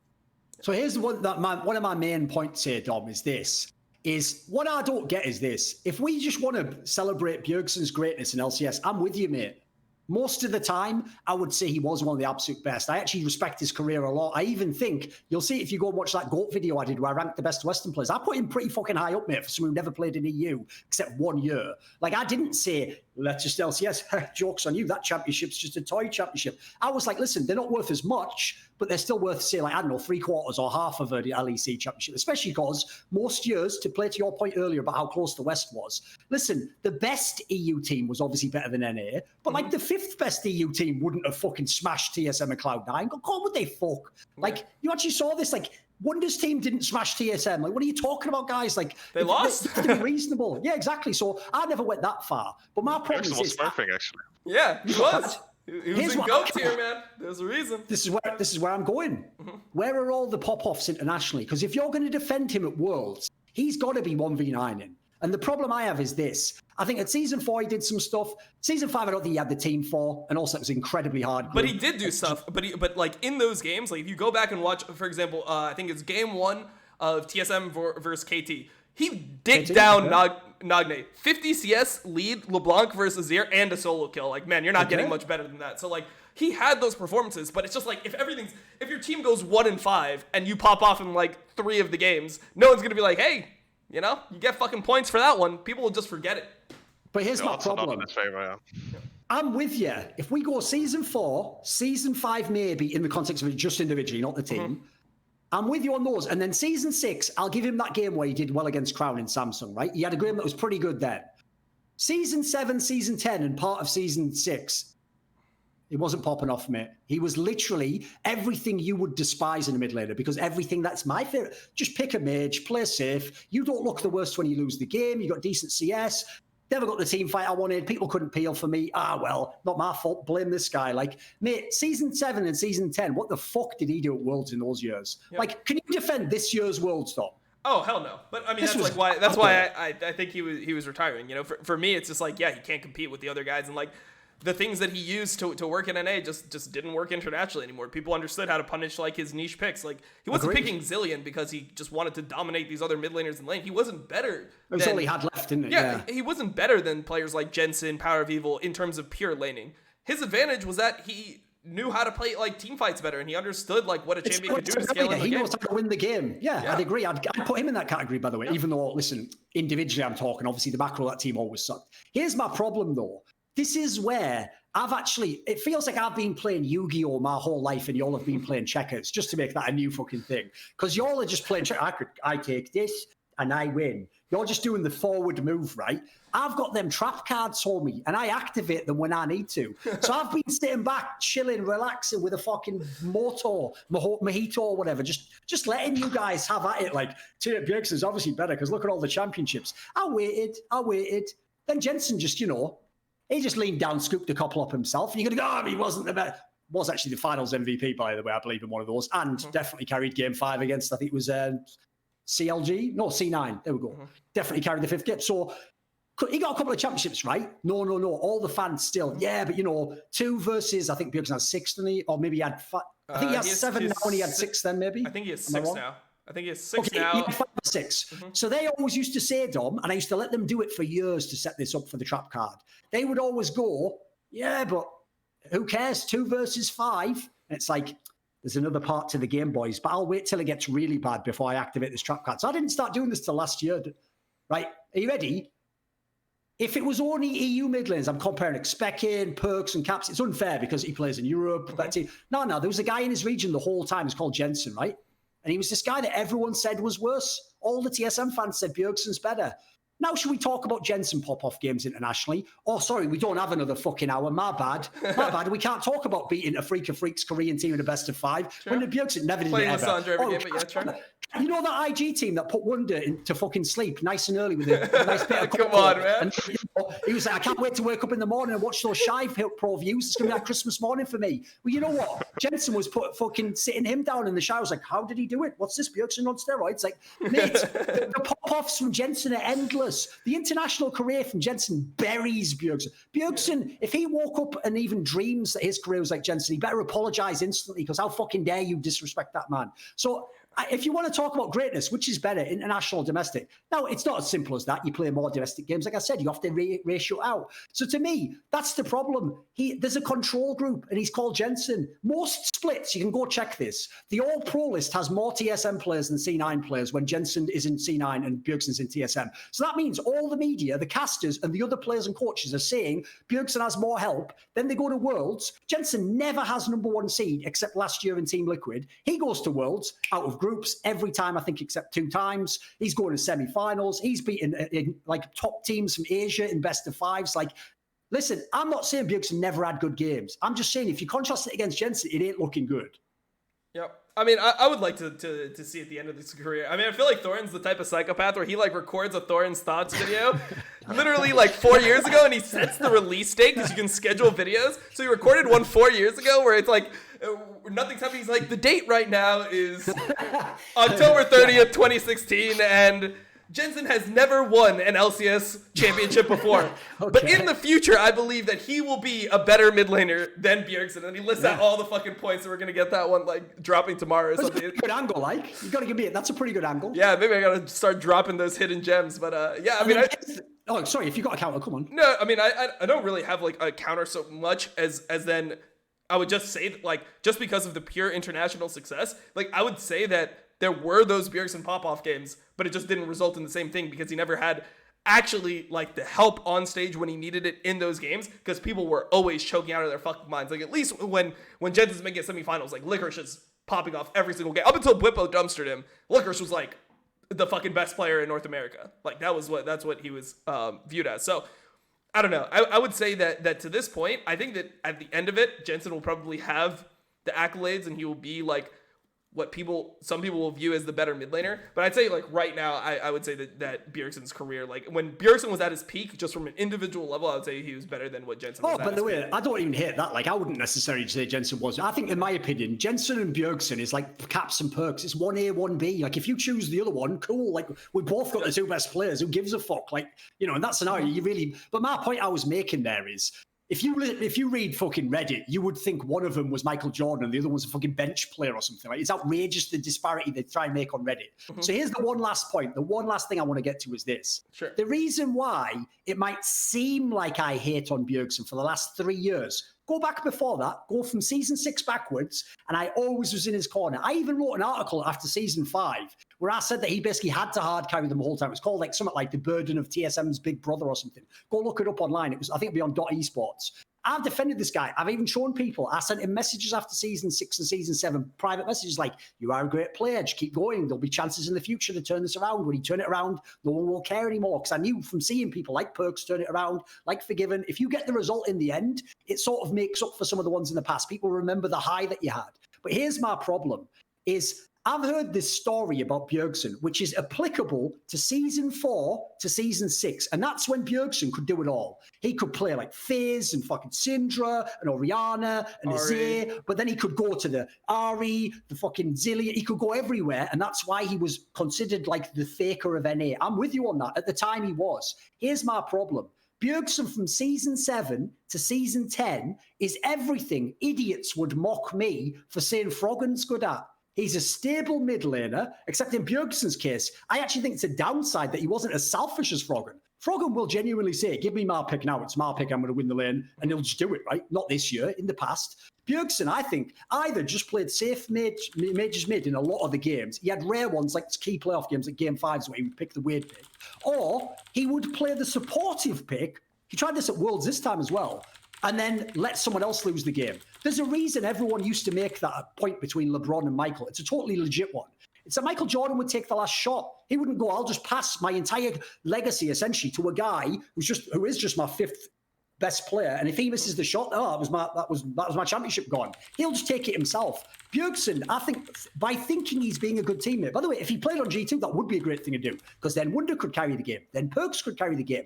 But I'm not passing the ball if Hortz is the one carrying it. I'm not looking at Doublelift and go, you're still here. I'm not giving you the fucking ball.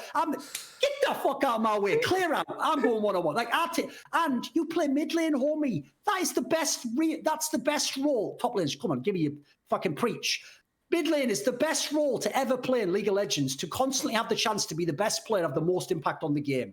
That's not the guy who passes the ball. There's a reason why everyone laughed at Kuro and those other guys and called them shitters, because we knew they could never go 1v1 with Faker. So in my opinion, if Bjergsen could, well, then he made the wrong choice, didn't he, by doing that? And then what I'll say is this. Then let's go to the other side, which is all those players you mentioned who left TSM, and they all do it, right? They all go, great guy, great work. Because as a human, he's a brilliant person. Like, he's evolved a lot. He actually is a guy with a great work ethic, fabulous mindset. But what they don't address is this.